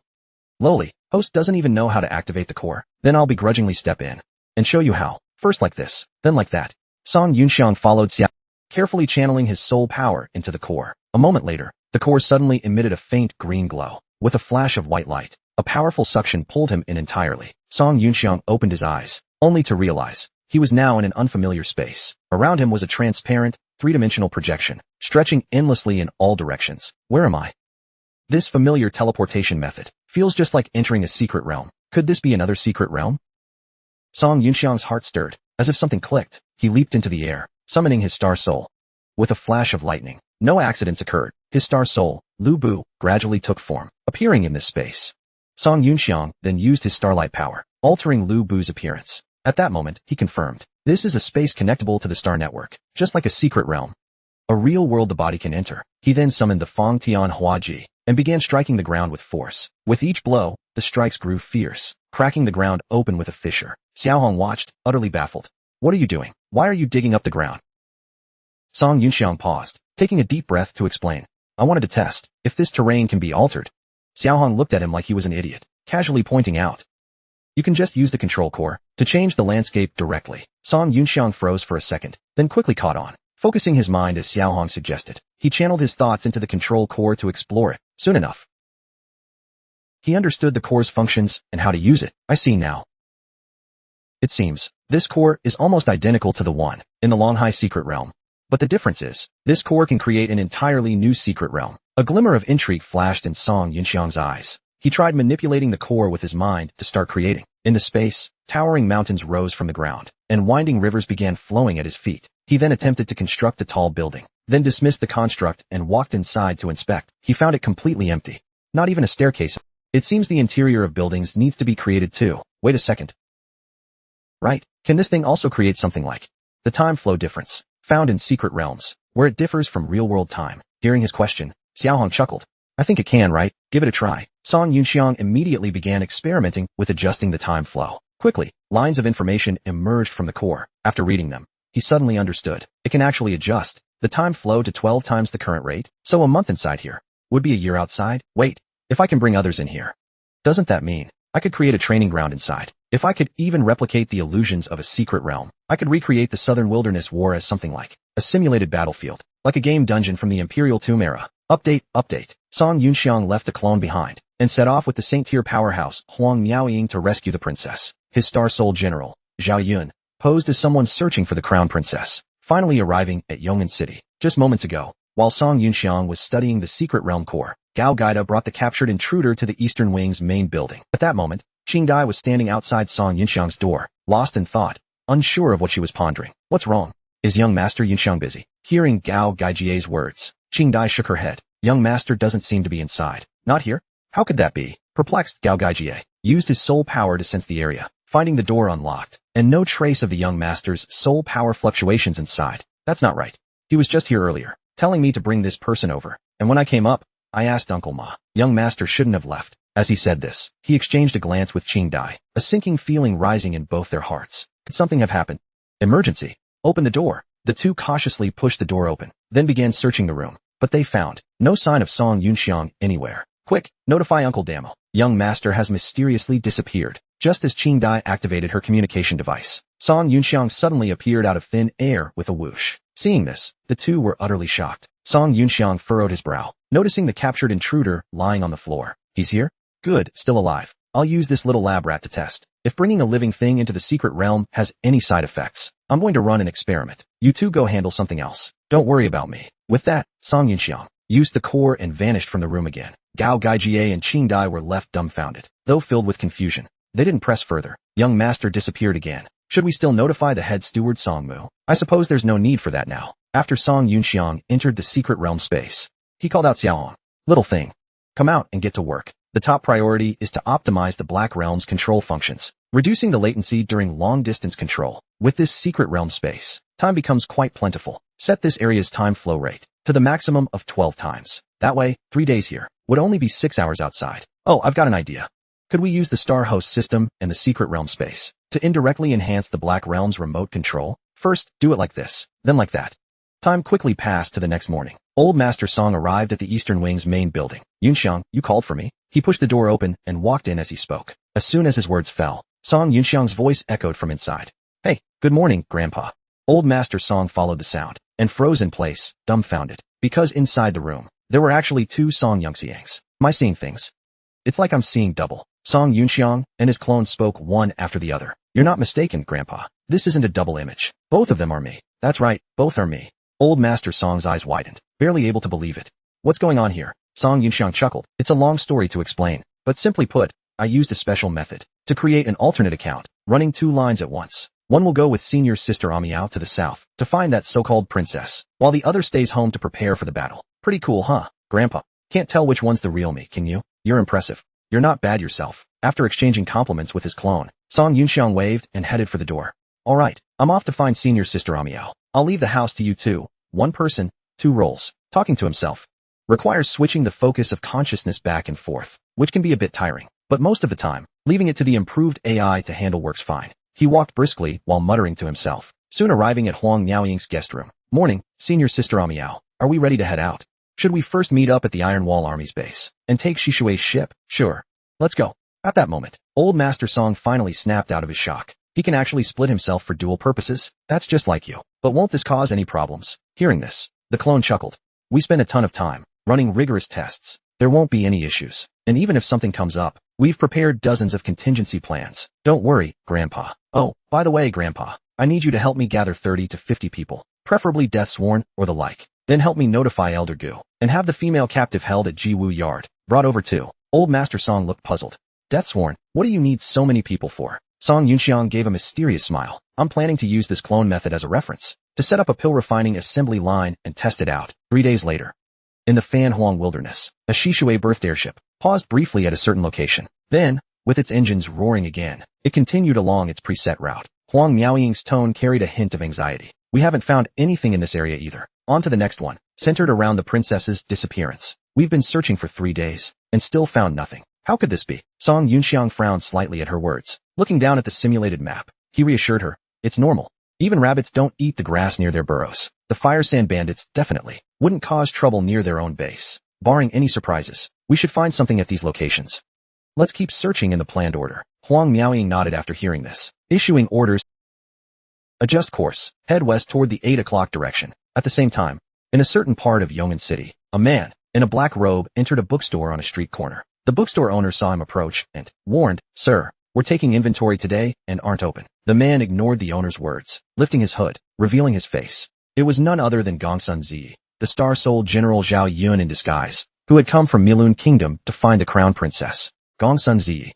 Gongsun Zi's gaze swept around the bookstore. Then he recited 2 lines of a code. Awakening from a dream. A mirror reflects flowers and the moon. Feet tread the starry heavens, 10,000 layers deep. Hearing the code, the owner responded impassively. Do you have a token, sir? Please present it. Gongsun Zi promptly pulled out a token, engraved with the 3 characters, Ta Xing Men, from his chest. The owner took the token, his expression turning serious. He led him deeper into the bookstore. The two passed through rows of bookshelves, entering a hidden chamber via a secret door. Sir, please wait here. I'll go report to the person in charge shortly. With that said, the owner turned and left the chamber. Gongsun Zi began to wait quietly. After a journey full of twists and turns, he had finally found this hidden outpost. Before he left, his father, the king, had specifically instructed him that the person in charge of this southern wilderness border city held another identity, the legendary 7th member of the mysterious Armor 6. That was a figure absolutely not to be underestimated. A total badass who couldn't be taken lightly. To rescue the crown princess, Gongsun Zhanzhan, the star-souled General Zhao Yun in disguise, arrived in Yong'an City. After Gongsun Zi waited for about half an hour, the southern wilderness chief of the mysterious organization, Ta Xing Men, finally appeared. Gongsun Zi immediately clasped his fists in greeting. Greetings, sir. I apologize for the unannounced visit. Please forgive me. The chief smiled and nodded. No need to be so polite. Please sit. You must be a colleague from the Northern Kingdom, right? I wonder what assistance our Yong'an City branch can offer you. Hearing this, Gongsun Zi was momentarily stunned. Such powerful intelligence. Ta Xing Men truly lives up to its reputation as a secretive organization that's been operating across the eastern continent's nations for centuries. Indeed, I do have a request. Gongsun Zi didn't hide anything and promptly explained the situation of the crown princess's disappearance. At the same time, on the other side, in the training grounds of the Song Residence's Eastern Wing, all the maids of the Eastern Wing with cultivation above the D level had been summoned here by Song Yunxiang. He scanned the gathered maids and spoke. I've called you all here today to begin combat training for you. Are you all ready? His words fell, and the maids nodded excitedly in response. We're ready. Sisu stepped forward at that moment. Young master, I even designed a special Wei Yuan mech for our Eastern Wing maids. What do you think of my drawing? Song Yunxiang took the design sketch from Zisu's hands, glanced at it, and an awkward expression crossed his face. I wouldn't say it's lifelike or vivid, but at least it's uniquely bizarre and strangely fantastical. Hehe, thanks for the compliment, young master. I wasn't complimenting you.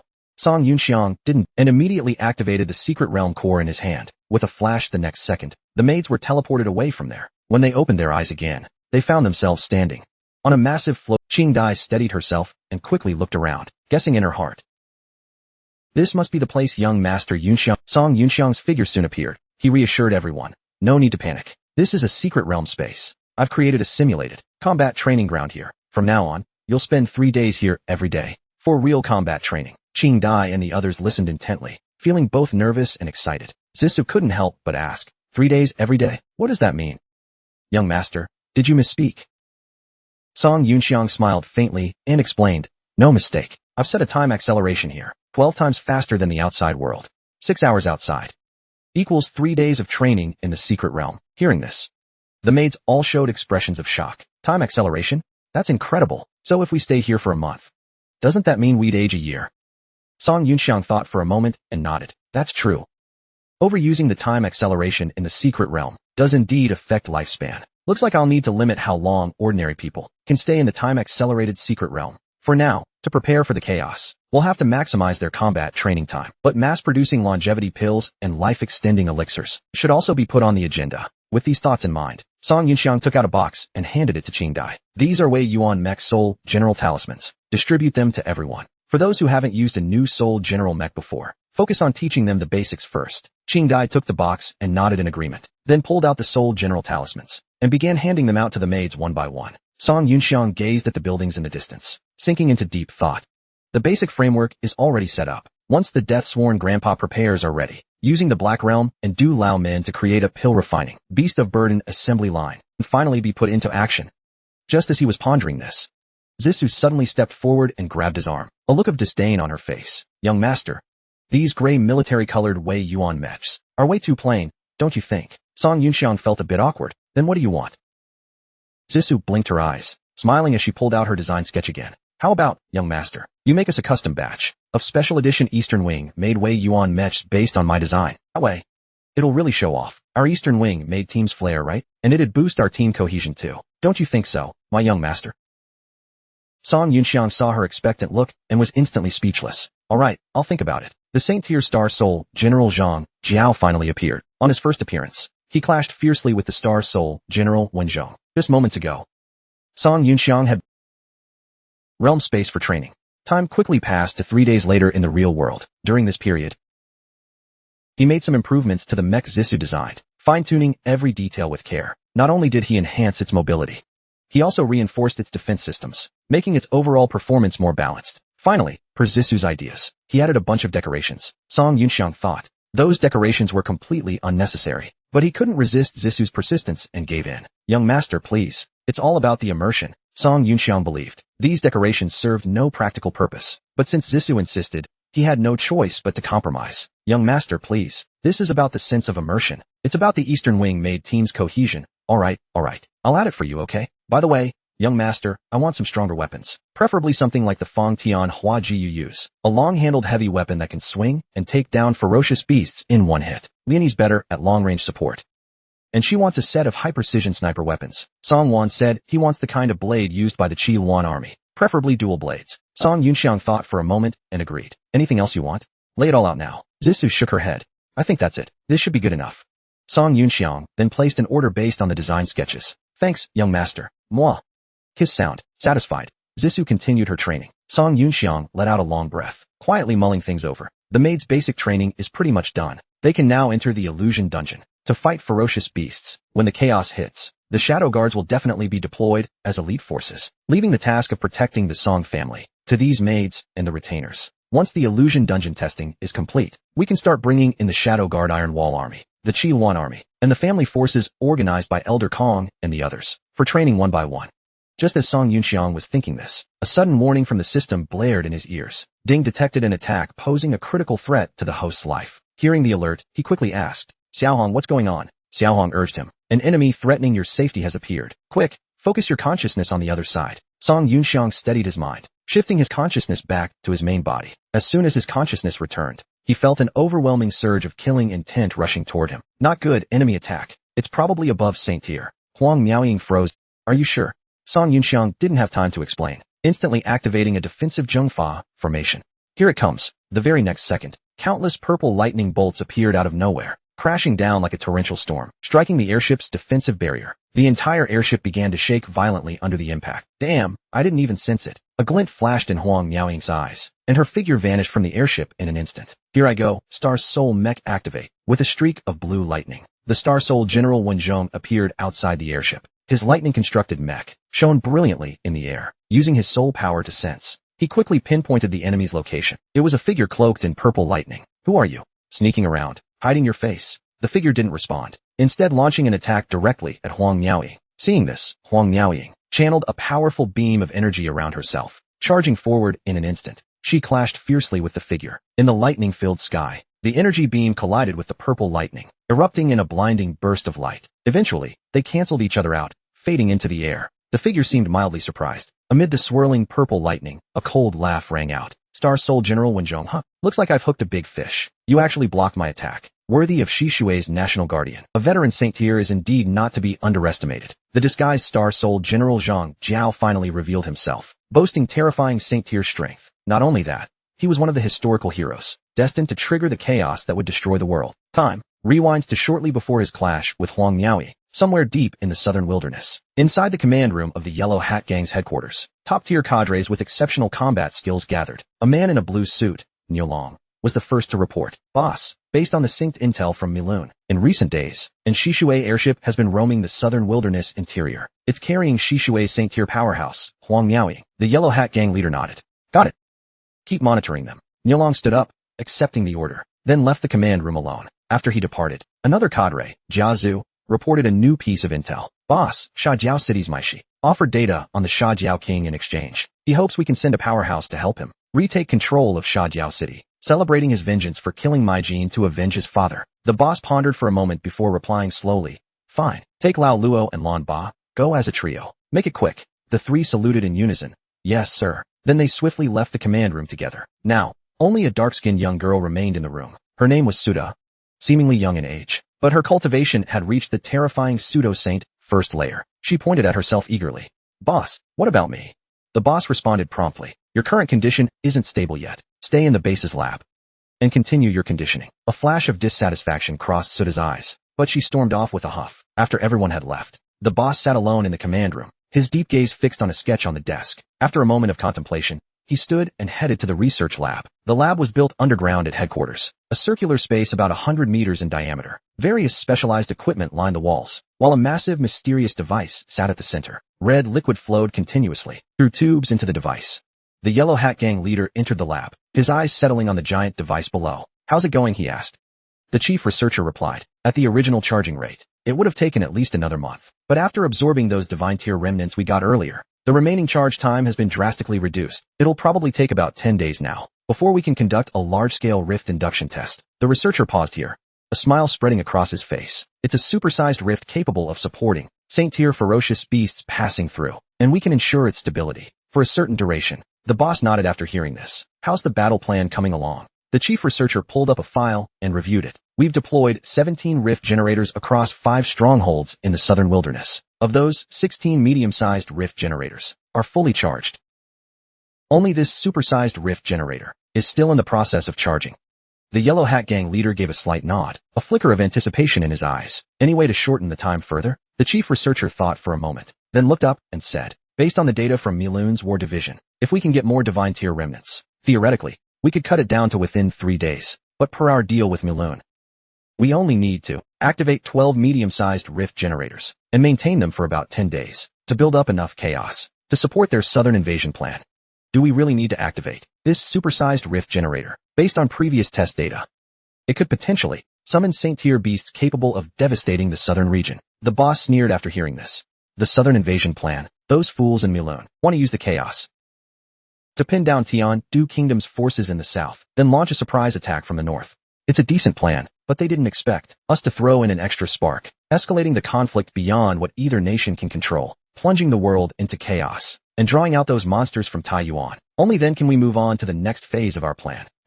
He had just finished speaking when the communication device on his wrist suddenly buzzed. Connecting it, Niulong reported. The Shishui airship carrying a Saint-Tier powerhouse is lingering near Stronghold number 2. There's an array master on board this time, and they might see through our cloaking array. Hearing this news, the researcher frowned and warned. Stronghold number 2 has 5 medium-sized rift generators. If they get damaged, it'll be a problem. Also, the 2 Saint-Tier beasts we summoned during earlier tests are trapped in the array's boundary. We could release them to distract their attention. The boss shook his head coldly. Not yet. Open the upper deck's entrance for me. I'll go meet that veteran Saint-Tier from Shishui myself. Star Soul Mech, activate. With his command, the Star Soul General Zhang Jiao slowly materialized in midair. He then powered up his mech and headed towards Stronghold number 2. Not long after, Song Yunxiang sensed the danger and activated the preset protective array. Zhang Jiao and Wenzhong clashed after sensing Huang Miaoying's cultivation strength. The Yellow Hat Gang leader smirked. Her cultivation is on par with mine. Star Soul General Wenzhong, Looks like I've hooked a big fish, worthy of Shishui's national guardian. A veteran Saint-Tier is indeed not to be underestimated. Huang Miaoying took the initiative to attack, lightning swirling around her. Several longsword hilts quickly materialized, slashing through the sky in an instant, charging at Zhang Jiao with unstoppable momentum. Seeing this, the Yellow Hat Gang leader swung both palms, summoning a lightning shield to block in front of him. Flashes of lightning and arcs of electricity intertwined as 2 immense forces collided relentlessly in the air. Time to end this. As the Yellow Hat Gang leader spoke, he waved one hand, several lightning shields swiftly converging, forming a mysterious hexagonal array. The Star Soul Generals Wenzhong and Zhang Jiao unleashed their full power in a fierce battle. Who would come out on top in this clash between a veteran and a new Saint tier? After withstanding Wen Zhong's first wave of attacks, Zhang Jiao roared, "My turn." Thunder Sky Bead, Heavenly Palace Fivefold Whip. In an instant, the hexagonal array in his hands burst into dazzling light. The sound of thunder roared deafeningly, the air thick with the scorch of electric charge. Purple lightning whips, like writhing dragons, pierced through the sky, striking toward Huang Miaoying in a flash. Seeing the whips coming, Huang Miaoying immediately stabilized her form, retreating gracefully like a drifting willow. As she withdrew, she launched a counterattack, commanding 3 conical flying swords hovering beside her to shoot forward. With the sound of breaking air, they were unstoppable, piercing through the dense web of lightning whips, aiming straight for Zhang Jiao's chest. Useless. Lightning shield defense. Zhang Jiao's eyes glinted, the hexagonal array before him swiftly dismantling, spinning rapidly around him, forming a radiant lightning barrier, tightly encasing his body. The flying sword struck the shield, producing a resounding clash, only to be deflected and destroyed. Huang Miaoying's expression remained steady, infusing a massive amount of soul power into the flying swords, then commanding them to shoot out once more. This time, however, the swords didn't attack directly. Instead, as they neared the enemy, they hovered in midair, sealing off Zhang Jiao's surroundings. Arcs of electricity crackled between the swords, forming a powerful golden lightning net, trapping him within. "You're not getting away."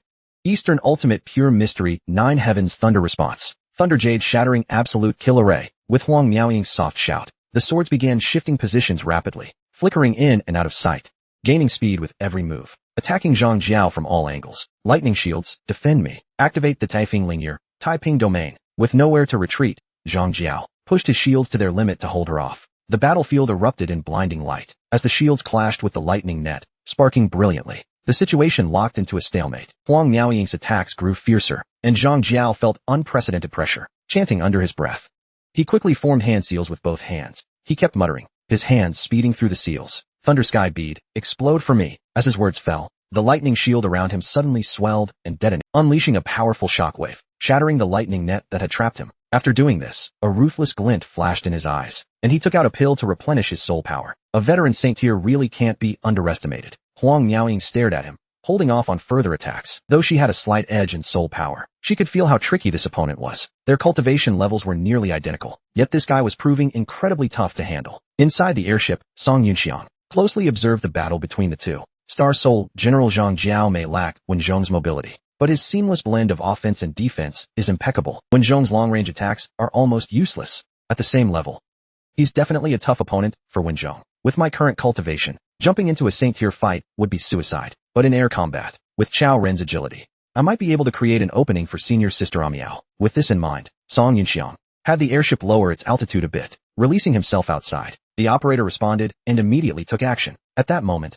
Zhang Jiao, having restored his soul power, materialized his weapon, the Thunder Sky Bead, Heavenly Palace, Great Demon Sword. Huang Miaoying, seeing this, also drew her close combat weapon, the response Thunder Sword. Lightning flared, sword energy crisscrossing the air. Their gazes locked in midair, killing intense, and they swung their swords at each other simultaneously. Sword edges clashed, the sound of thunder booming deafeningly. One might have expected a prolonged power struggle, but in a flash, Zhang Jiao seized the moment, striking with a palm wreathed in dark lightning. Caught off guard, Huang Miaoying took a direct hit. Her body sent flying backward in an instant. Landing a successful blow, the Yellow Hat Gang leader sneered mockingly.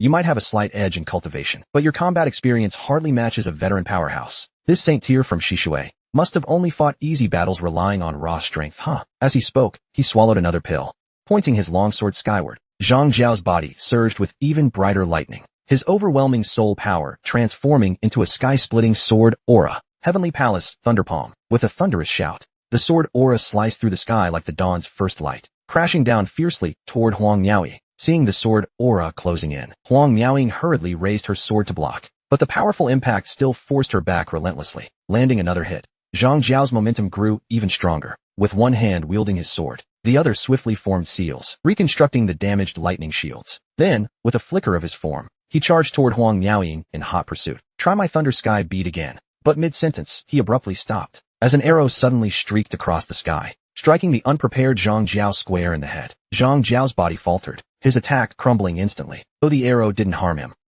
It cost him his chance to strike. The Yellow Hat Gang leader's face darkened, fury boiling over. Scanning his surroundings, he roared. Who was that? A Tong Tong, Tong Tong, Tong Tong. Saint tier Star Soul General Wen Zhong was being pushed back by Zhang Jiao, not only unable to counter him, but nearly losing her life on the battlefield. Just as Zhang Jiao was about to deliver a fatal blow, an arrow suddenly snuck in, striking him, interrupting his attack. Zhang Jiao looked around, bellowing, "Who did that?" In the distance, Lu Bu, holding a longbow, chuckled softly, "Oops, my bad. Didn't mean to interrupt." Huang Miaoying steadied herself and followed the voice, recognizing the familiar figure, Song Yunxiang. Sensing the newcomer's cultivation, Zhang Jiao's face darkened with killing intent, snorting coldly. A mere insect, daring to meddle in a saint-tier fight? Seeking death, with a swing of his arm.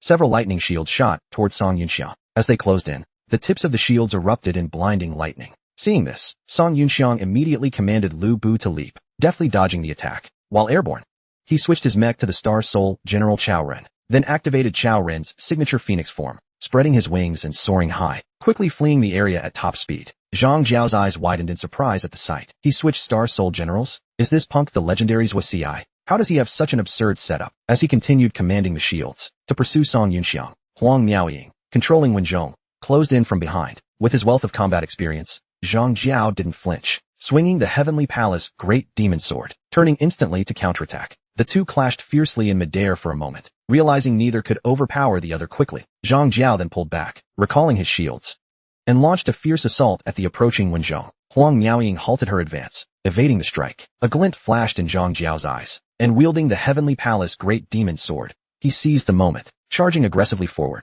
Huang Miaoying reacted swiftly, swinging the response Thunder Sword to meet him head-on. Zhang Jiao blocked it, and was about to press the attack, when suddenly, a Star Soul beast appeared behind him. Sensing danger, he spun around, only to see the beast's gaping maw unleash a torrent of powerful energy. Caught off guard, Zhang Jiao took the full brunt of it, though the blast didn't harm him.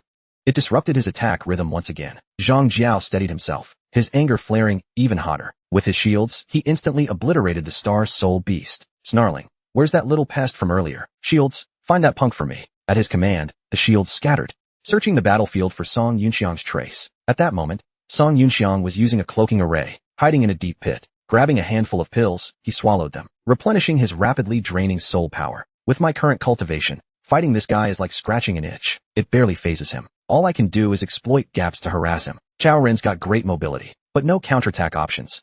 Lu Bu can strike air to ground, but he's basically a sitting duck. AO Bing's Star Soul Beast works in a pinch, but it eats up too much soul power when it gets destroyed. If only I could use Wenzhong, controlling it remotely with mental focus, while my real body hides on the ground with a cloaking array. With this thought, he called out Xiaohong, asking, "That Star Soul General Wenzhong I painstakingly copied earlier, can I use it?" Xiaohong checked, and shook her head. "Nope, due to some unavoidable restrictions. We didn't get the starlight color data." Song Yunxiang groaned inwardly. Damn those unavoidable restrictions. What if you use the trick you pulled with Yazi, and whip up a temporary color scheme? For me to use Xiaohong pondered for a moment. If it's just for temporary use, we could give it a shot. At that moment, while Zhang Jiao was distracted by the earlier harassment, Huang Miaoying quickly replenished her soul power. She then reconstructed her shattering jade cones, launching a long-range assault at Zhang Jiao. Seeing this, Zhang Jiao summoned his shields, swiftly forming a defense. The clash erupted in dazzling light, as Huang Miaoying tried attacking from different angles, only to find his defense nearly impenetrable. The fight stalled into another deadlock. Knowing this couldn't go on, she decided to go all in. Song Yunxiang, find a way to pin him down. Hearing this, Song Yunxiang instantly grasped her plan. She wants me to hold him in place, so senior sister can land a big move to settle this. Xiaohong, how's it going? Urged on by him, Xiaohong replied, I tapped into the Star Network's data and whipped up 6 temporary color schemes. Pick one, lowly host, and give it a try. Pick what?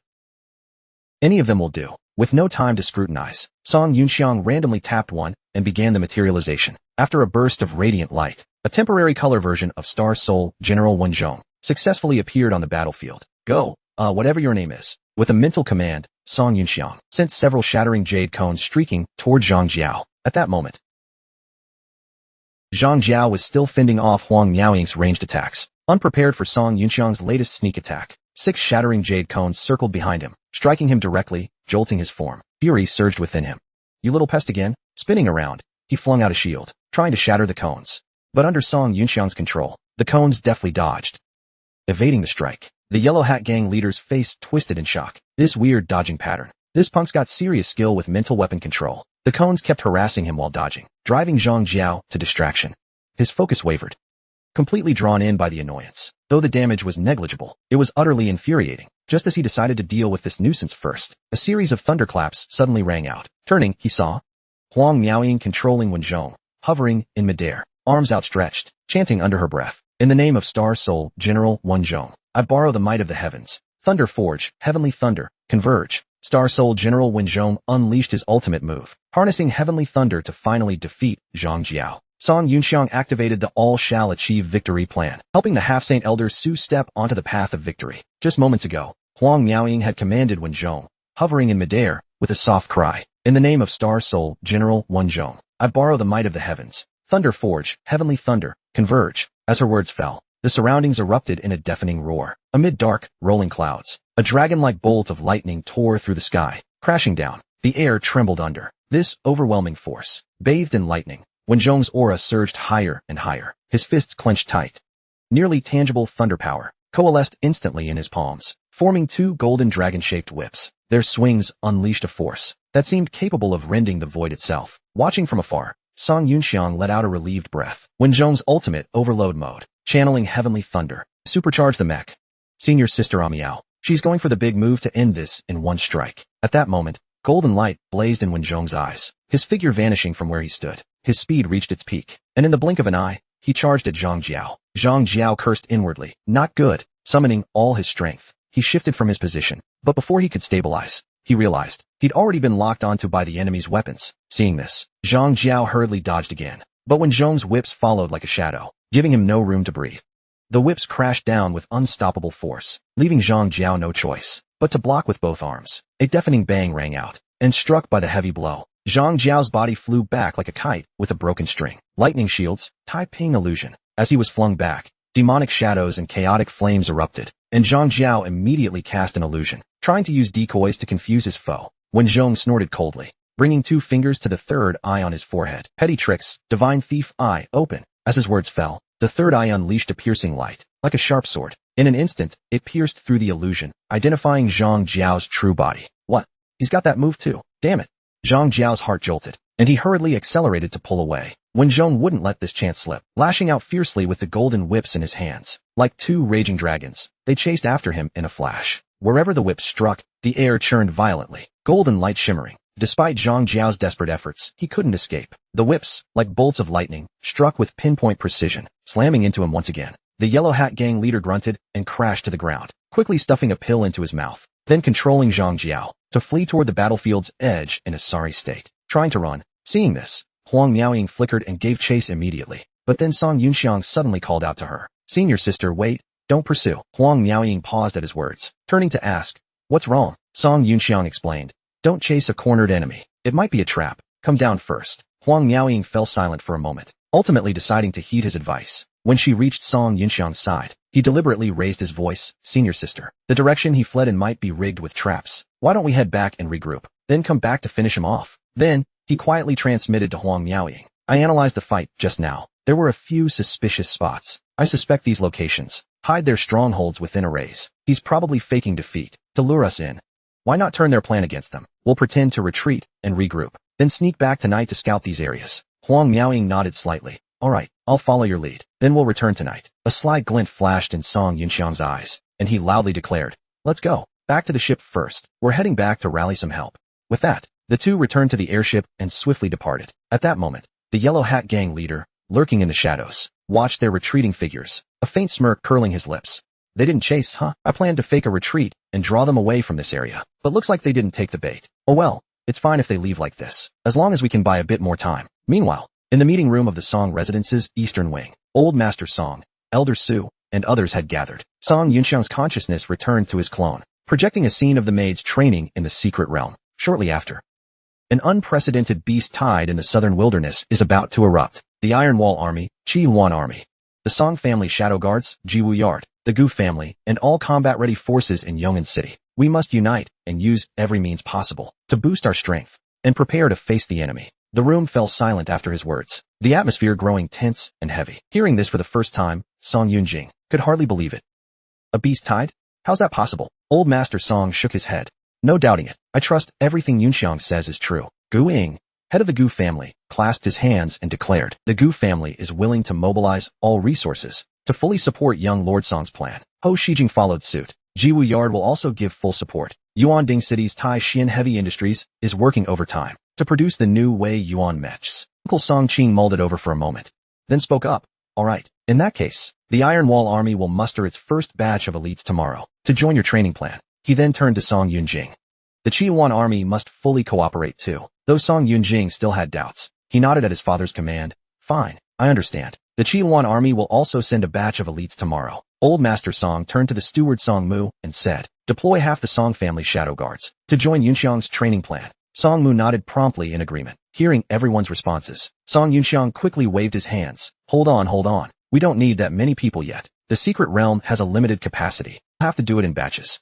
Start with key personnel and commander-level figures for a simulated Southern Wilderness Beast-Tide experience in the realm. The group showed looks of amazement at his words. Secret realm? What does that mean? Simulate the Southern Wilderness Beast-Tide with limited slots. Song Yunxiang pulled out the secret realm core and explained. To be honest, it's exactly the kind of secret realm you're thinking of. Rather than me explaining, it's better to experience it yourselves. With that, he activated the core, bringing them all inside. 10 minutes later, they returned to Song Yunjing and Gu Ying were utterly shocked. The power of the secret realm. It gave us a visceral taste. Terrifying Beast-Tide. Old Master Song and a few others remained relatively composed. After all, they were seasoned veterans who'd weathered storms. What intrigued them more was the marvel of the secret realm. It's just like the Han Yu inheritance realm. Truly astounding. Time flows 12 times faster than the outside world. We spent 2 hours inside, but only 10 minutes passed out here. Song Yunxiang's gaze swept over the group, smiling as he said, so, let's call it a day for now. Everyone, head back and rest. Please bring the first batch of people for the war preparation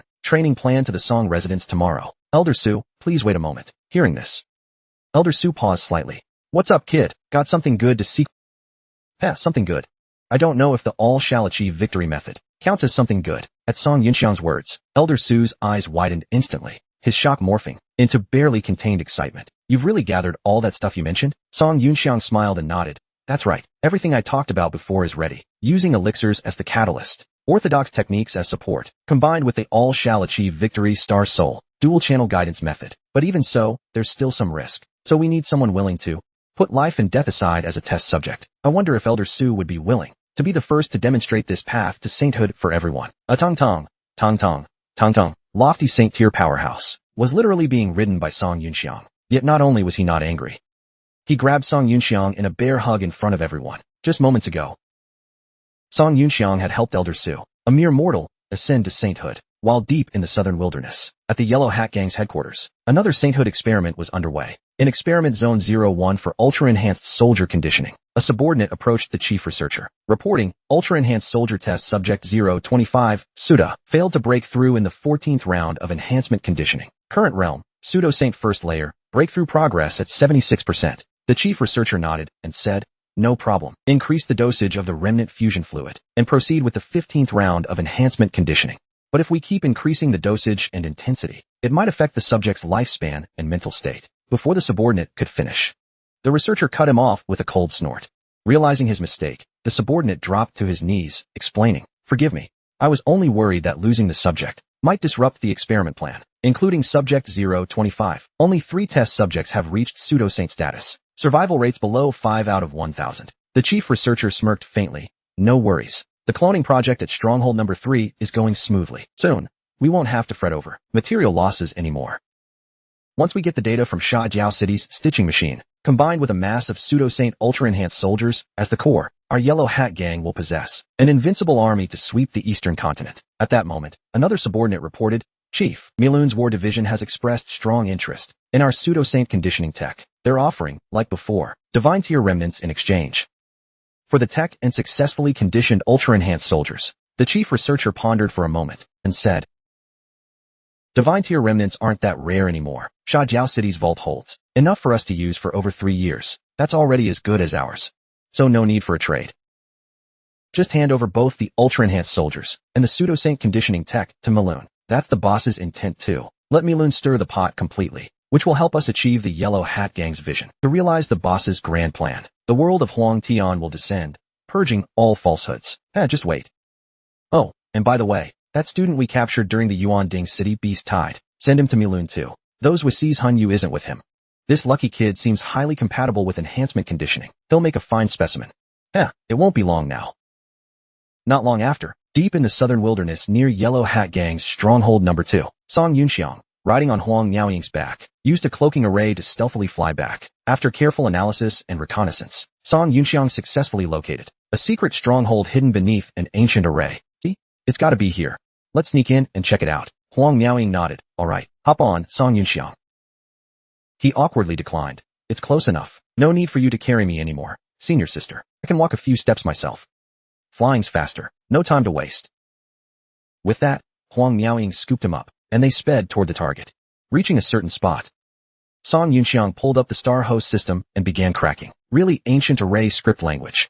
Plus alert and defense arrays. Watching his comm handling, a flicker of surprise crossed Huang Miaoying's eyes. Unbelievable. This guy's not only mastered Father's sealing arrays, but he's added entirely new array languages I've never seen. Song Yunxiang might just be the most gifted array master I've ever encountered. And with his alchemy skills too. It's a shame to keep such talent in Tiandu Kingdom. Shortly after, Song Yunxiang smiled faintly. Done. He then injected his cracking program into the array. The formation slowly parted, revealing a gap. Song Yunxiang and Huang Miaoying slipped inside silently, and once they were in, the gap quickly sealed shut, returning to normal. Seeing the structures hidden within the array, Song Yunxiang couldn't help but marvel. Who'd have thought, deep in there'd be such massive ancient buildings? Let's split up and scout for now. Take this transmission array first. Comm bracelets don't work here. When I hacked into the array earlier, I set up a backdoor program. It lets us use the local array for transmissions. Huang Miaoying nodded and took it. At the same time, in the hangar of Yellow Hat Gang's Stronghold number 2, Cadre Niulong approached an iron cage. With a cold sneer, he looked at the person inside and spoke. Time's up. I'll give you one last chance. Hand over the mech structure for the next-gen mass production model, or you'll wish you were dead. Hearing this, the bound wolf ring princess in the cage gritted her teeth, her eyes blazing with defiance. You damned freaks. Conducting such insane mech experiments. At that, Niulong's sneer deepened, his gaze growing darker as he stared at her. No more time to waste. Your choice ends now. Spit out the next-gen mech's blueprint, or face a fate worse than death. At his words, the princess clenched her fists tighter, unyielding resolve shining in her eyes. You twisted monsters, running such deranged experiments, using ferocious beast materials to stitch together a new soul general. They're simply a bunch of lunatics. Song Yunxiang finally uncovered the truth behind the destruction of Nanhuang by the Chao dynasty. So all of this was actually orchestrated and set in motion by Zhang Jiao himself. Just as Princess Longhuan was being coerced and interrogated, Song Yunxiang and Huang Miaoying had already infiltrated the Yellow Hat Gang's base. They captured a guard. They confirmed that the Yellow Hat Gang had recently, indeed, captured a ship from Shishui, and also, the Iron Arm Squadron tasked with protecting it had been taken prisoner as well. The two then split up to conduct their search. Song Yunxiang hid the guard's body inside a ventilation duct and put on the guard's clothes, continuing deeper into the base through the ducts. Along the way, he passed the security personnel's cafeteria and dormitory. He even saw a bathroom where several female soldiers were bathing. This Yellow Hat Gang, rather than being mere bandits killing for the emperor, feels more like a disciplined military organization. It seems this group hides many secrets. After observing for a while, Song Yunxiang continued onward, soon arriving at a warehouse filled with numerous shelves. I wonder if there's anything valuable stored here. Excitedly, he began carefully rummaging through it. The items in the warehouse turn out to be just low-value crafting materials. It seems this is just a storage site for ordinary materials. All right, the good stuff must be kept in a more secure vault. After looting all the materials in the warehouse, he hacked into the main system and pulled up the map he obtained. These locations seem like suitable spots for building a vault. All right,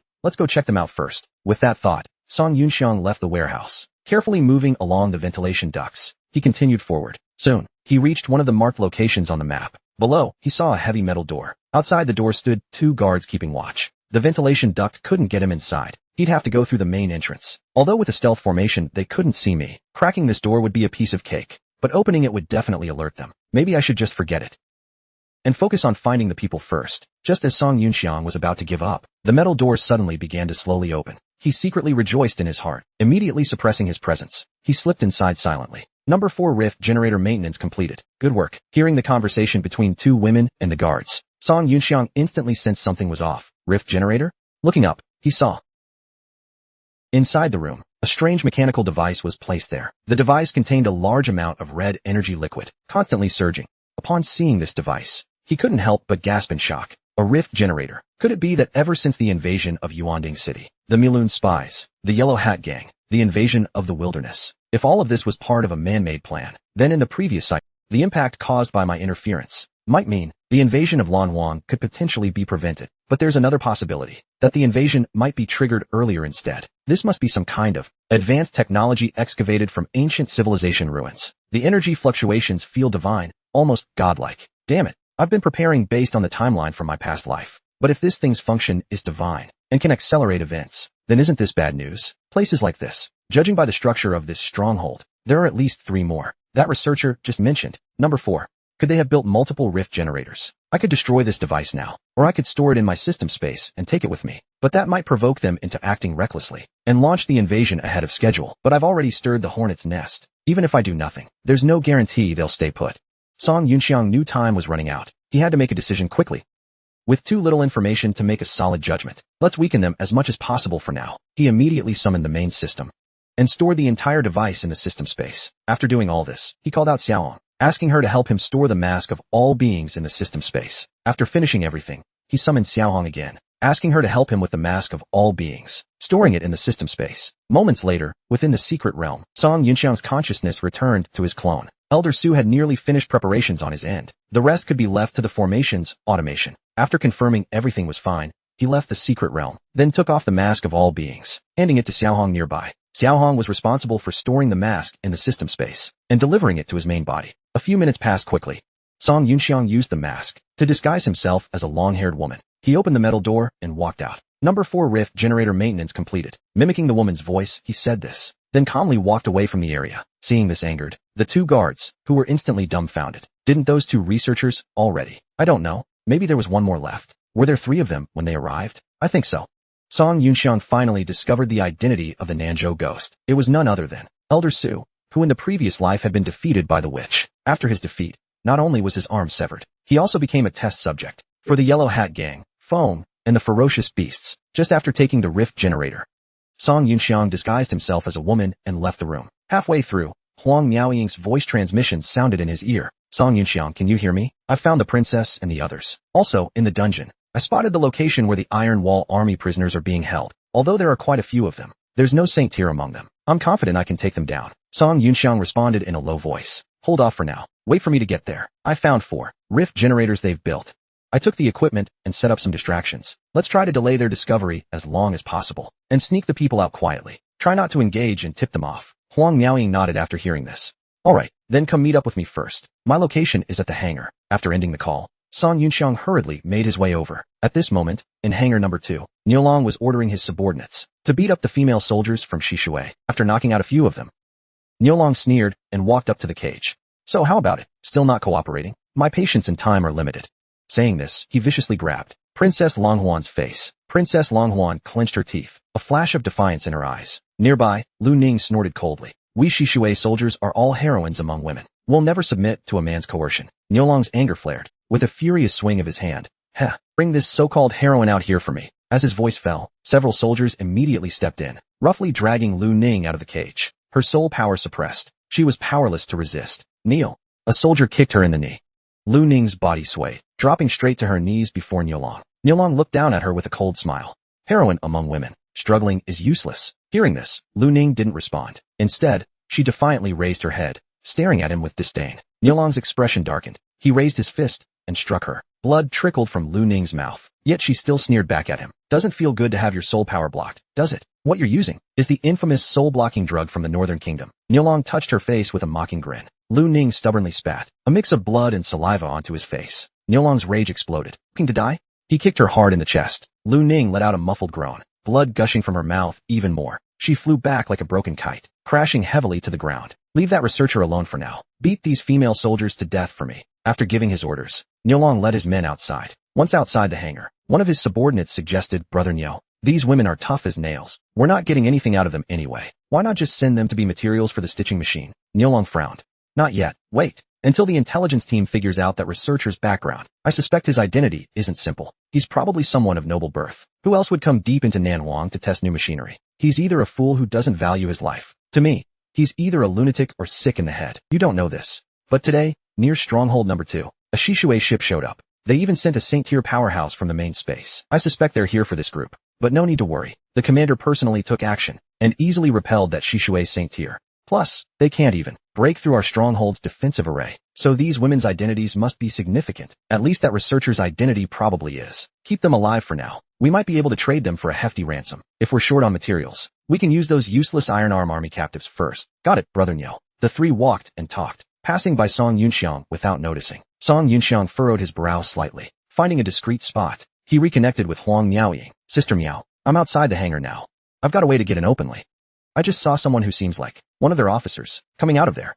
All right, you cover me from the shadows. After saying this, he used the mask of all beings, transforming into Niolong's likeness, then strode confidently, with calm steps into the hangar. The hangar's lights were dim. After Song Yunxiang took in the surroundings, a chill ran through his heart. He saw all sorts of mechs, suspended on racks, with numerous tubes attached to their bodies. Most strikingly, the arms and legs of these mechs had been transformed into the shapes of ferocious beasts. Such depraved actions left Song Yunxiang utterly shocked. They're stitching parts of ferocious beasts onto Star Soul generals? The Yellow Hat Gang is actually wait. This form looks familiar. It's that eerie gentleman's sword I saw in the Longhai Secret Realm, the Lanzhou Ghost. Could it be that in the previous life, during the Battle of Yuanding City, the Yellow Hat Gang had already extended their reach there, and Elder Su, arriving too late, failed to save the second prince? Without the super advancement pill, he lost to that great beast, the Saint Corpse, and ended up as their test subject too. In the end, he became their experiment. Update. Song Yunxiang successfully rescued the princess using the secret realm. The invasion training plan officially begins. In the Yellow Hat Gang's Stronghold number 2 hangar, Song Yunxiang infiltrated here disguised as Niolong. He quietly glanced at the surrounding mechs and Shishui's next-generation mass-produced machines, then continued deeper inside. Is Sister Miao hiding up there? It seems these are probably the people Senior Sister's mission is tasked with rescuing. The Yellow Hat Gang soldiers looked at Song Yunxiang with confusion. Boss Neo, why are you back again? Song Yunxiang cleared his throat, adjusting his soul power fluctuations and voice to match the state of that guy from earlier. Then he spoke. Something's come up. Based on the latest intelligence I just received, I suspect the people sent by Earl Shishui to rescue them are lurking nearby. How many have come? Are they strong? You don't know this, but earlier today, near Stronghold number 2, a Shishui airspace suppressed. They even deployed a Saint-tier powerhouse. I suspect they're here for this group. What? A Saint-tier? The prison soldiers panicked upon hearing this. So just to be safe, hurry up and get ready. Take them all back to the dungeon right now. The soldiers responded with a firm yes, and immediately sprang into action. Move faster, forget it. I'll personally escort them back to the dungeon. With that, Song Yunxiang glanced toward Huang Miaoying's position. He softly transmitted, Senior Sister Miao, follow behind and act when the opportunity arises. Huang Miaoying nodded. Got it.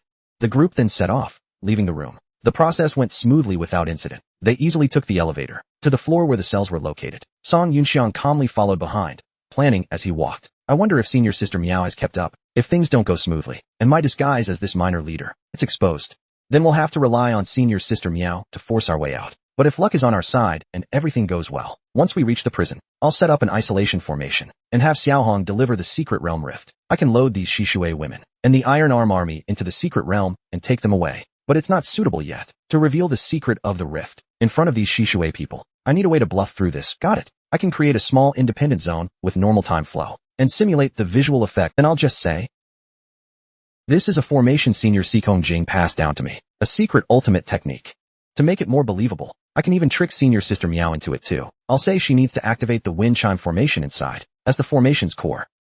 Alright, let's go with that. Having made up his mind, he gave Xiaohong an order. Little thing, don't show yourself. Go to my clone and help me get that new rift and bring it to the system space. Xiaohong nodded after hearing this. Got it. After arranging everything, Song Yunxiang ordered the soldiers again. Take Princess Longwan to a quiet room separately. I'll interrogate her alone later. The soldiers froze for a moment, but quickly understood his meaning. I get it. We've got it. Boss Neo, please come this way. As per your last instructions, we specially prepared such an interrogation room here in the dungeon. Song Yunxiang nodded and exchanged a glance with Huang Miaoying before striding into the room. But as soon as they entered, both were stunned by the scene before them. Not only was there a bed inside, but it was filled with all sorts of peculiar interrogation tools. The overall layout exuded an oddly suggestive atmosphere, clearly designed specifically to satisfy certain people's pleasures. Huang Miaoying was utterly dumbfounded. Song Yunxiang waved his hand helplessly. Alright, enough. Put the prisoner here. I'll interrogate her myself. You guys get out. Stay far away. No one disturbs me for the next 2 hours. The soldiers nodded hurriedly and left the room. I get it. Don't worry. We'll guard the dungeon elevator entrance. No one will disturb you.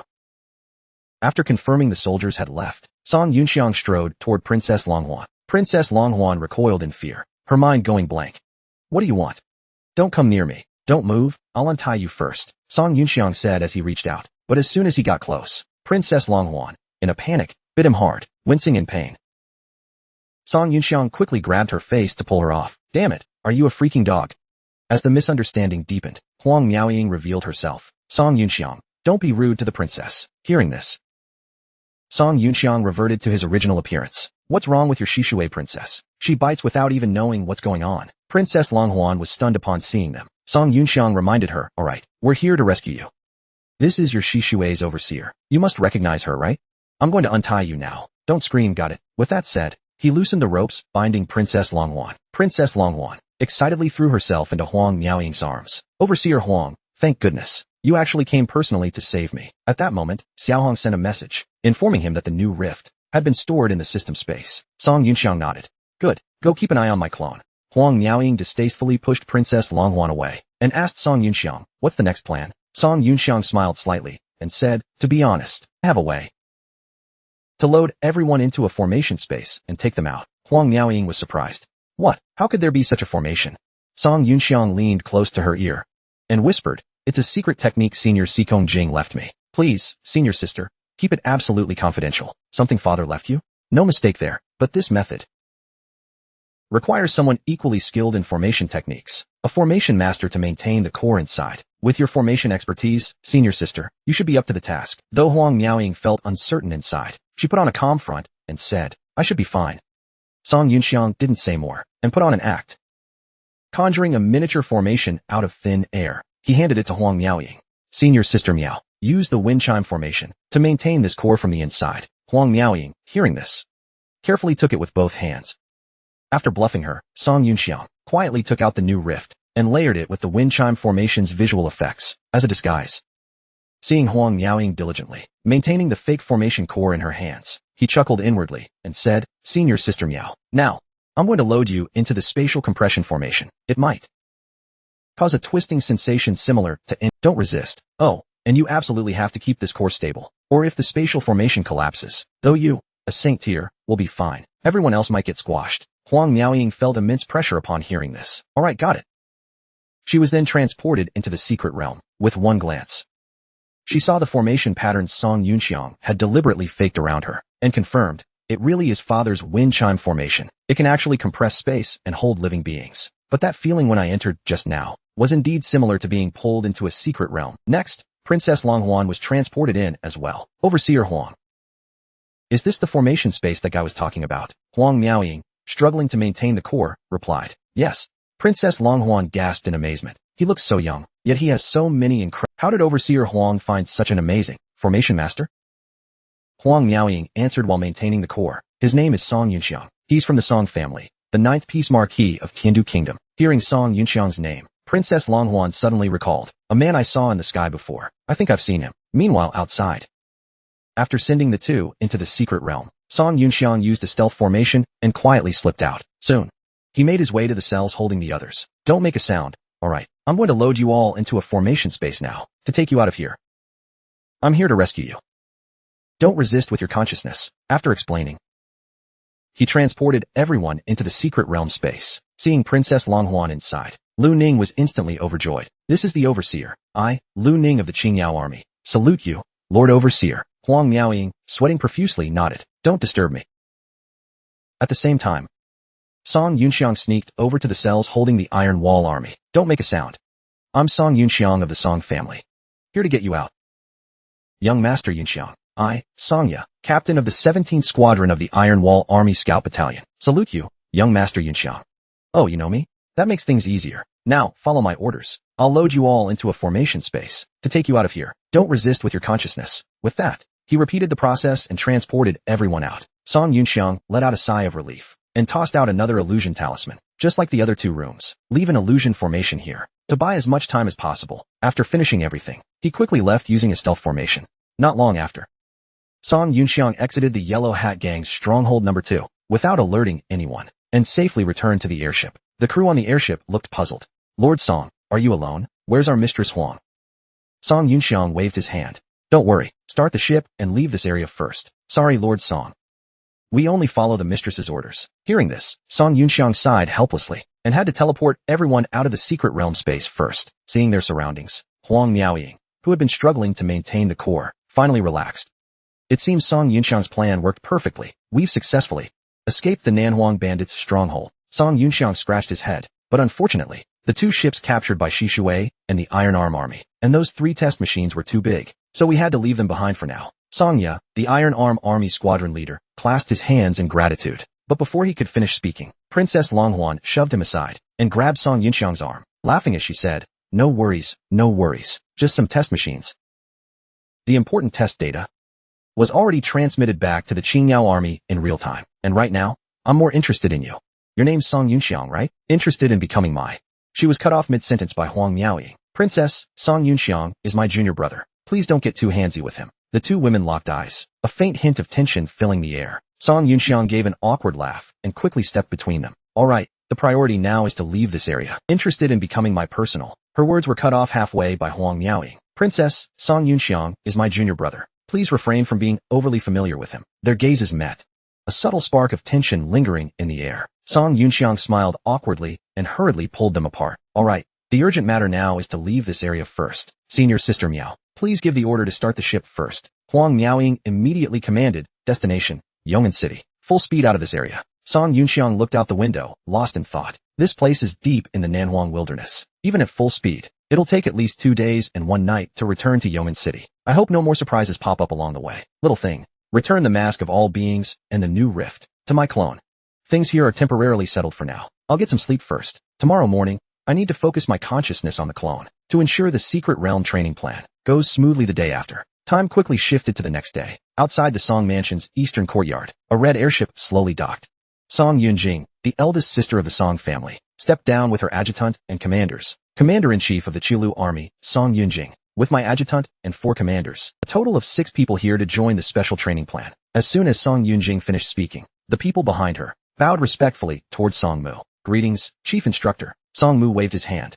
How many times have I told you? I'm just the steward of the Song Mansion's eastern courtyard now. Stop using my old title. They responded in unison, yes. At that moment, another airship docked. From it, a chubby middle-aged man and a tall, thin figure stepped down. The tall, thin man reminded Song Xiao, that chubby uncle looks like your dad. Song Xiao gestured to hush him.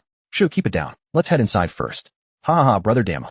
Long time no see. Song Ku greeted loudly from a distance, clearly excited. He's the commander of the Iron Wall Army's 5th Battalion. The tall, thin guy behind him is Song Nong, commander of the Iron Wall Army's 2nd Battalion. Song Mu frowned slightly. The Iron Wall Army sent you 2 old geezers here? Song Nong chuckled. Since it's a top-secret training plan, of course it's us Song family generals, who are the most reliable, right? What a rare opportunity. We brothers can fight side by side with Brother Damu again. Yeah, the last time the 3 of us teamed up was during the last Beast Tide. Back then, the 3rd lady specifically assigned us to team up with Brother Damu. She even gave our trio, what was that name again? The Micro Combat Squad. Right. Hurrah. The 3rd lady even wanted us to change our surnames to Gang. You 2 cried and refused no matter what. Hurrah. The 2 reminisced, chatting back and forth, filled with nostalgia. I wonder how the 3rd lady and the 3rd young master are doing now. Song Mu cleared his throat twice, interrupting them. All right, enough reminiscing. At that moment, inside the Song Mansion's eastern courtyard, Song Yunxiang's consciousness entered his clone, and he pushed the door open. The shadow guards selected for the secret realm training plan have been chosen and are waiting in the courtyard. The team is led by Gao Geda and Ma Jinhua. The few people behind them saw Song Yunxiang and shouted in unison, Yunxiang. Though the young Song Yunxiang found their faces somewhat unfamiliar, he could sense their soul power fluctuations, which felt very familiar. Back in Yuanding City, these guys were always secretly following behind me. It seems these are the ones Grandpa assigned to protect me back then. Shadow guards. Update.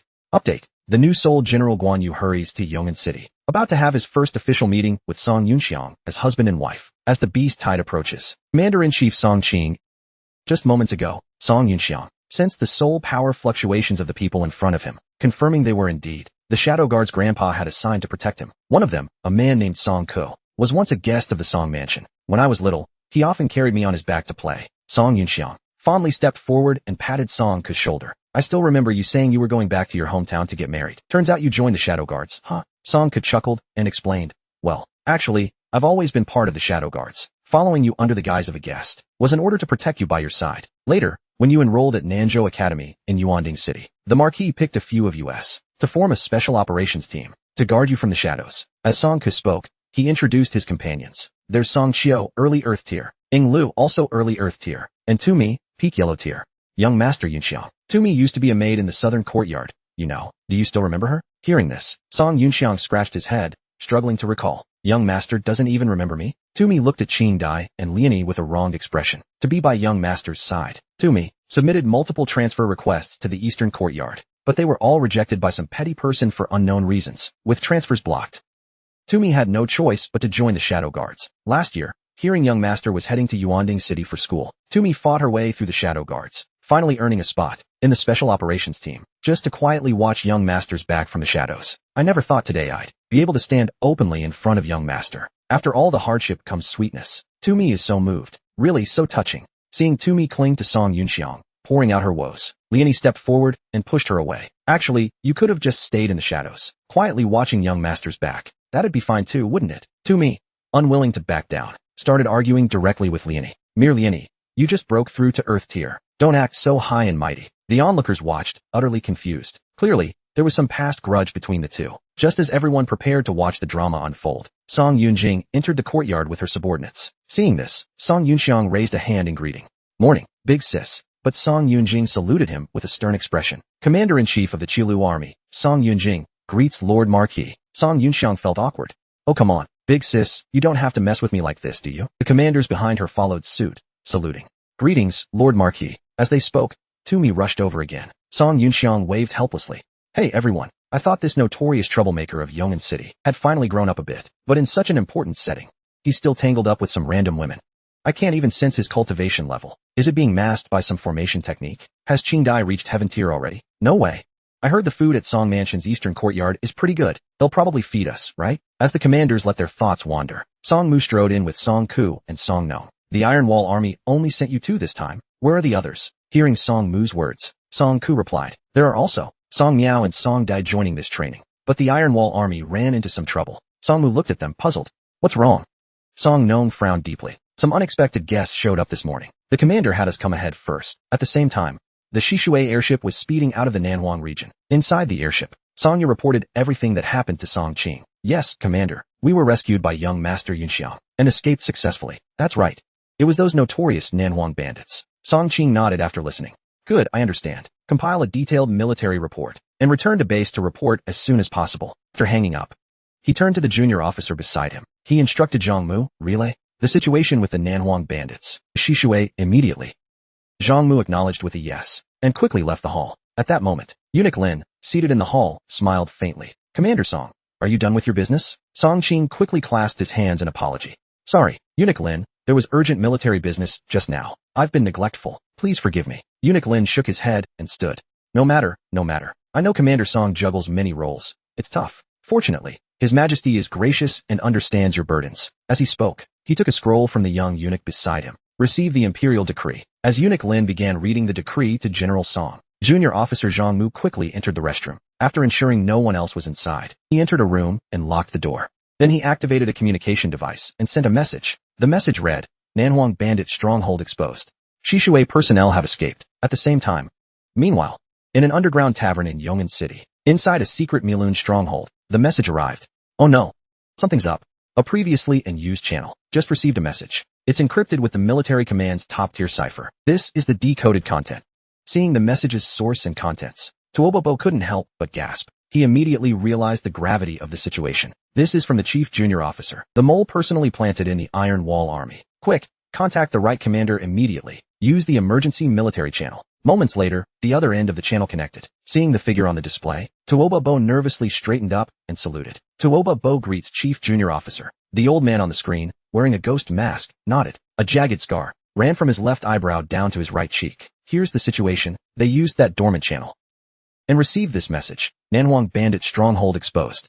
Shishui personnel have escaped. So I'm seeking guidance from you, Chief Junior Officer. The old man listened silently, pausing to think before issuing an order. Immediately notify the Yellow Hat Gang to verify the situation. Tell Commander Mashi to prepare to activate emergency plans 13, 17, and 22. Tuobobo acknowledged with a yes, and immediately ordered his subordinates to act. Notify the Yellow Hat Gang at once. Tell them, no wait, I'll contact them myself.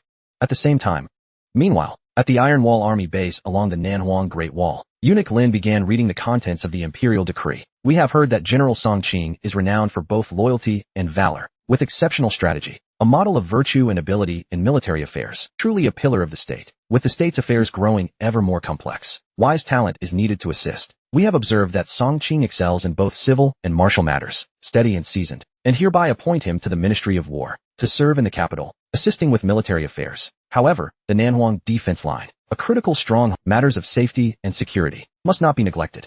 Thus, Marquis Zhua's son, experienced and adept, a veteran of 9 campaigns, is hereby ordered to take over as Commander-in-Chief of the Nanhuang Joint Defense Line from Song Qing. We hope General Song Qing will assist in the transition, overseeing the army's preparations to safeguard our Nanhuang. Song Qing has guarded Nanhuang with the Iron Wall Army for years, with great toil and merit. He is specially permitted to retain the title of Commander-in-Chief of the Iron Wall Army. However, to ensure military affairs run smoothly, Marquis Zhua's son will also oversee the Iron Wall Army. After Song Qing enters the capital, the Iron Wall Army will be under his proxy command. This promotion is the will of the State Council. We hope you will serve diligently in your new post and achieve further merits. Once Nanhuang's military affairs are fully handed over, proceed to the capital to assume your post by imperial decree. After you, smiling at Song Qing, congratulations, Commander Song. From now on, you'll be a capital official. Commander Song, accept the decree. Your servant thanks His Majesty's gracious favor. Song Qing accepted the decree with an expressionless face. At that moment, in the Song Mansion's eastern courtyard, Song Ku and another informed Song Yunxiang about Eunuch Lin's visit to the Iron Wall Army with the decree. They told Song Yunxiang, though we don't know the contents of the decree yet. Song Yunxiang frowned deeply, a bad premonition stirring in his heart. This doesn't seem good. I hope they don't mess things up before the beast tide. Otherwise, seeing his serious expression as he sank into thought, Song Nong and Song Ku whispered beside him. Young Master Yunxiang seems to have changed a lot since a year ago. Song Ku smiled. Men, after some experiences, they tend to grow up fast, don't they? Everyone had prepared for the trial, but Tumi secretly activated her communication device, transmitting the surrounding scene outward. Song Yunxiang decided not to wait for the others. Those who've arrived can start the trial first. He then took out the secret realm rift and instructed, everyone, relax your minds, prepare for the impact, and don't resist. With that, he teleported everyone around him into the secret realm. At the same time, in an airspace in eastern Tiandu Kingdom, on an airship, the elegant and wealthy CEO Dylan was keenly watching the footage transmitted by Tumi with interest. At that moment, Princess Xiao Xian leaned over. Oh hey, isn't that my little cousin Song Yunxiang? What a perverse hobby you have. You even sent a mysterious armor spy to secretly film him. Dylan gave her an annoyed glance. Get lost. Xiao Xian smirked smugly and said, Little Dylan, get this straight, okay? Last night, it was you who heard about Song Yunxiang setting up some secret realm training plan and begged me to step in. You wanted to use my status as a Song family relative to bring you to the Song family, didn't you? So treat me better. My current status is Song Yunxiang's eldest cousin. Dylan chuckled mockingly.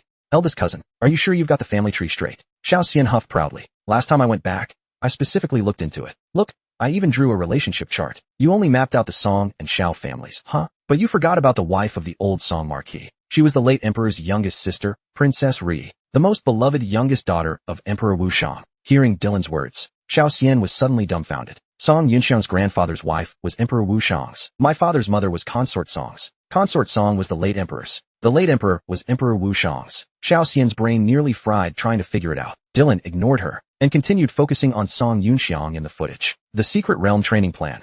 That rift left by his wife. He can control it so effortlessly. Update. Song Yunxiang helps Elder Su become a Saint-tier powerhouse. The Nanhuang Beast Tide trial officially heats up, while Dylan headed to Yong'an City. Song Yunxiang had already led his team into the new rift. To begin the trial, he lounged casually on a recliner, sipping a drink, while observing the projected battle situation. Soon, the system issued a notification. The Qilu army team was the first to be wiped out. This is already the third round. How did the Qilu army get wiped out so fast again? Did I set the difficulty too high?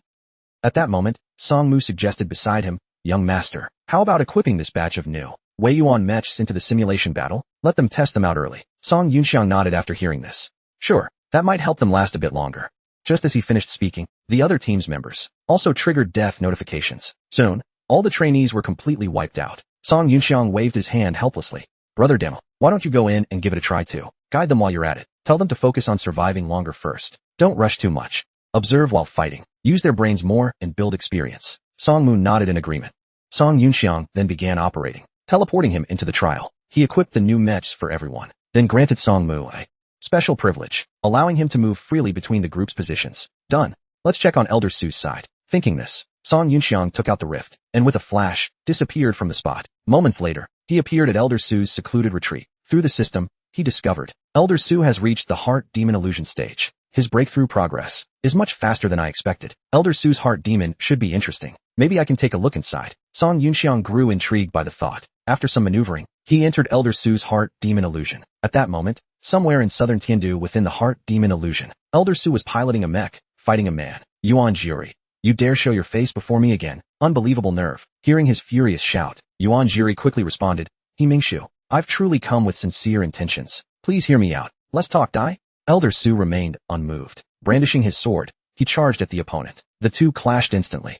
Sword light flashed. Mechs roared. The battle was exceptionally fierce. As time passed, Elder Su gradually gained the upper hand. His swordsmanship grew increasingly fluid, and the mech's attacks became more ferocious. Yuan Jiri started to struggle. His defense. After a powerful clash, both their mechs disintegrated and were flung back. Elder Su quickly stabilized himself, reassembling a weapon, and launching another fierce assault. Die? Seeing this, Yuan Jiri tried to parry with his sword, but before he could track the movement, Elder Su's attack struck him. Yuan Jiri staggered and fell to his knees, blood dripping incessantly from his face. Elder Su sneered coldly. Ha ha ha, who'd have thought I, Su Hemming, misjudged someone, my sworn brother from back then. One of Lanzhao's 4 swords, the shadow-piercing sword, Yuan Jiri, would turn out to be a spy for Milun's military command. No, I should call you Tuoba Su instead. Tuoba Su clutched the wound on his face and slowly stood. Brother Hemming, I'm truly sorry. But this time, I've come with genuine intent to invite you. Come to Milun with me. We have what you've always wanted there. The method of ascending to sainthood. The method of ascending to sainthood. Hearing those words, Elder Su froze for a moment, stunned. Images flashed through his mind of being forced apart from his beloved, beneath the walls of Shishue City. Tuoba Su nodded. That's right. The method of ascending to sainthood. Our military command has made breakthroughs in this research. Believe me, it won't be long before this technology can be widely applied. We call this project the Tale of Sainthood Plan. At the same time, in the Beast Tide Illusion, at Area 3 of the Nanwang Great Wall frontline, there are 5 defense zones here in total. Song Ku is in charge of the 5th Battalion, the Weiyuan Mech Artillery Testing Zone. Song Nong oversees the 2nd Battalion, the cannon-equipped Weiyuan Mech Testing Zone. The other 3 battalions serve as comparisons with standard Weiyuan mechs. The Iron Wall Army's 2nd Battalion Defense Zone was under fierce attack from a swarm of beasts. The roaring beasts charged wildly at the defensive line. Song Nong led his squad in a desperate resistance. Amid the intense battle, Song Nong constantly adjusted tactics, directing his team to fight in unison. They utilized the mech's diverse weapons and skills, delivering precise strikes against the beasts. Despite the overwhelming number of beasts, under Song Nong's command, the squad worked seamlessly, gradually stabilizing the defense line. However, the battle didn't end there. Giant ferocious beasts joined the fray. These terrifying monsters were 100 times the size of regular beasts, their strength far beyond what soldiers could withstand. Seeing this, Song Nong decisively ordered the 2nd Battalion to abandon the defense zone. Taking advantage of the enemy's temporary gap created by this round of bombardment, they crossed the already fallen 3rd Battalion and 4th Battalion zones, retreating orderly to the 5th Battalion's position. The 2nd Battalion soldiers sprang into action, despite the constant roars and attacks from nearby beasts. With steadfast resolve and excellent coordination, they successfully traversed the danger zone, heading toward the 5th Battalion's position. In Area 2 of the Beast Tide Illusion, Yong'an City, this was the battlefield overseen by the Yinwei squad. Ferocious beasts launched fierce attacks on civilians. Buildings on both sides of the street crumbled under the beasts' rampage, collapsing in heaps, dust rising everywhere. Cries and screams filled the air non-stop. Song Ku stood atop a building, holding a massive rifle, constantly shooting at beasts charging toward the... Each shot precisely hit vital points, minimizing civilian casualties as much as possible. Toomey beside him looked exasperated. Hey, I say, uncle, this is a simulation. No need to waste soul power saving those NPCs down there, right? Look, you've drawn all the monsters toward us. With that, Toomey leapt off the rooftop. Fine, it's Toomey's hunting time down there. Please enjoy my performance closely. As her words fell, the weapon system on her back abruptly activated. Dozens of gleaming, throwing blades rained down like a storm, weaving through the beast horde endlessly. Each blade precisely struck the vital points of the charging beasts. Meanwhile, the Song Mansion in the illusion was also invaded by beasts. Song Chio was leading the mansion's guard team, fighting back fiercely. These beasts were massive and incredibly strong, each attack capable of demolishing a house. Song Chio piloted a mech, using its powerful firepower to suppress the beasts. In Lu wielded a longsword, her figure darting through the beast horde, each swing of her sword accompanied by a spray of blood mist. Though both were powerful warriors, facing such a vast number of beasts, they gradually felt overwhelmed. At the Nanwang Great Wall's Iron Wall Army base, in the 5th Battalion Defense Zone overseen by Song Ku, the Beast Tide Army surged aggressively, launching an assault here. As the beast horde drew closer, a fierce battle was about to erupt. Song Ke stood at the command platform, raising his weapon high and shouting, "5th Battalion soldiers, hold the line. Block the beasts from breaching. Don't let a single one through." The 5th Battalion soldiers quickly adjusted their formation, preparing for combat. With the first wave of beasts crashing in, the battle officially began. Soldiers clashed with the beasts in a fight to the death. Amid flashing blades and shadows, beasts fell constantly, but more poured in like a tidal wave. Song Ke stood on the platform, closely monitoring the situation. The 4th Battalion's line has already collapsed. Without new mechs and a commander, the 3rd Battalion's probably in trouble too. Even though it's a simulation, this illusion feels way too real. Hope Song Nong's side is holding up okay. At the same time, in Elder Su's heart demon illusion, Song Yunxiang overheard the words, "Tale of Sainthood Plan," a forbidden technique that infuses saint-tier energy through external means, forcibly transforming a mortal body into saint-tier combat power. In my past life, when Milun launched its massive invasion of Tiandu, this technique, indeed, had reached a stage of stable battlefield application. This guy, is that old fox Tuoba from Milun's military command? Could it be that decades ago, Milun had already planted seeds along Tiandu's southern border, supporting the Nanhuang bandits as a force? Or perhaps these technologies were actually obtained by Milun from the Yellow Hat Gang? Song Yunxiang pondered. Tuoba Su spoke again, trying to persuade him. "Brother Hemming, what are you still hesitating for? Join us in Milun. Let us brothers fight side by side again, to restore the true lineage of the Tiandu Empire, and unite the fractured eastern continent, contributing our strength." Elder Su chuckled coldly, unmoved. "This time, I won't fall for your tricks again. Someone has already helped me find my own path, the path to sainthood through perseverance." As Elder Su spoke each word, his body gradually became enveloped in blinding holy light. This holy light symbolized Elder Su's unwavering will and determination. The heart demon illusion began to tear apart continuously. Tuoba Su's form also slowly disintegrated, vanishing from this space. Elder Su embarked on the path to sainthood through perseverance, like standing at the center of a maze, surrounded by swirling mist, with neither direction nor guidance. Even the most gifted individuals could spend their entire lives without finding the maze's exit. Those naturally gifted can reach Saint Tier directly, because they've been innately marked with the shortest path from the maze's center to its exit. The veins of literature refinement technique was the method Song Yunxiang gave Elder Su to achieve sainthood in the central continent.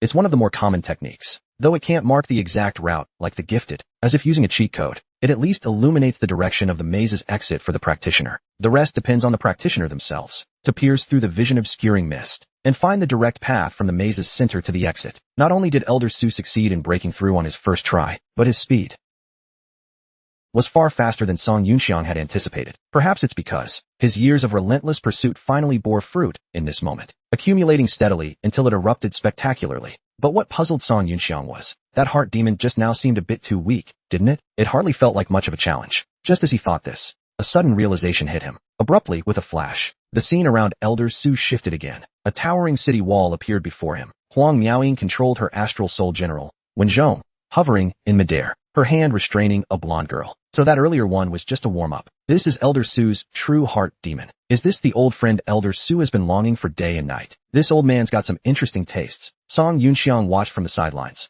munching on metaphorical popcorn. Elder Su clenched his fists tightly, his eyes filled with resolve and determination. Huang Miaoying's lips curled into a cold smirk. She cast a disdainful, authoritative, "Su Hemming, so what if you've broken through to Saint Tier? A mere Saint Tier first stage. Early level is still nothing but an ant in my eyes.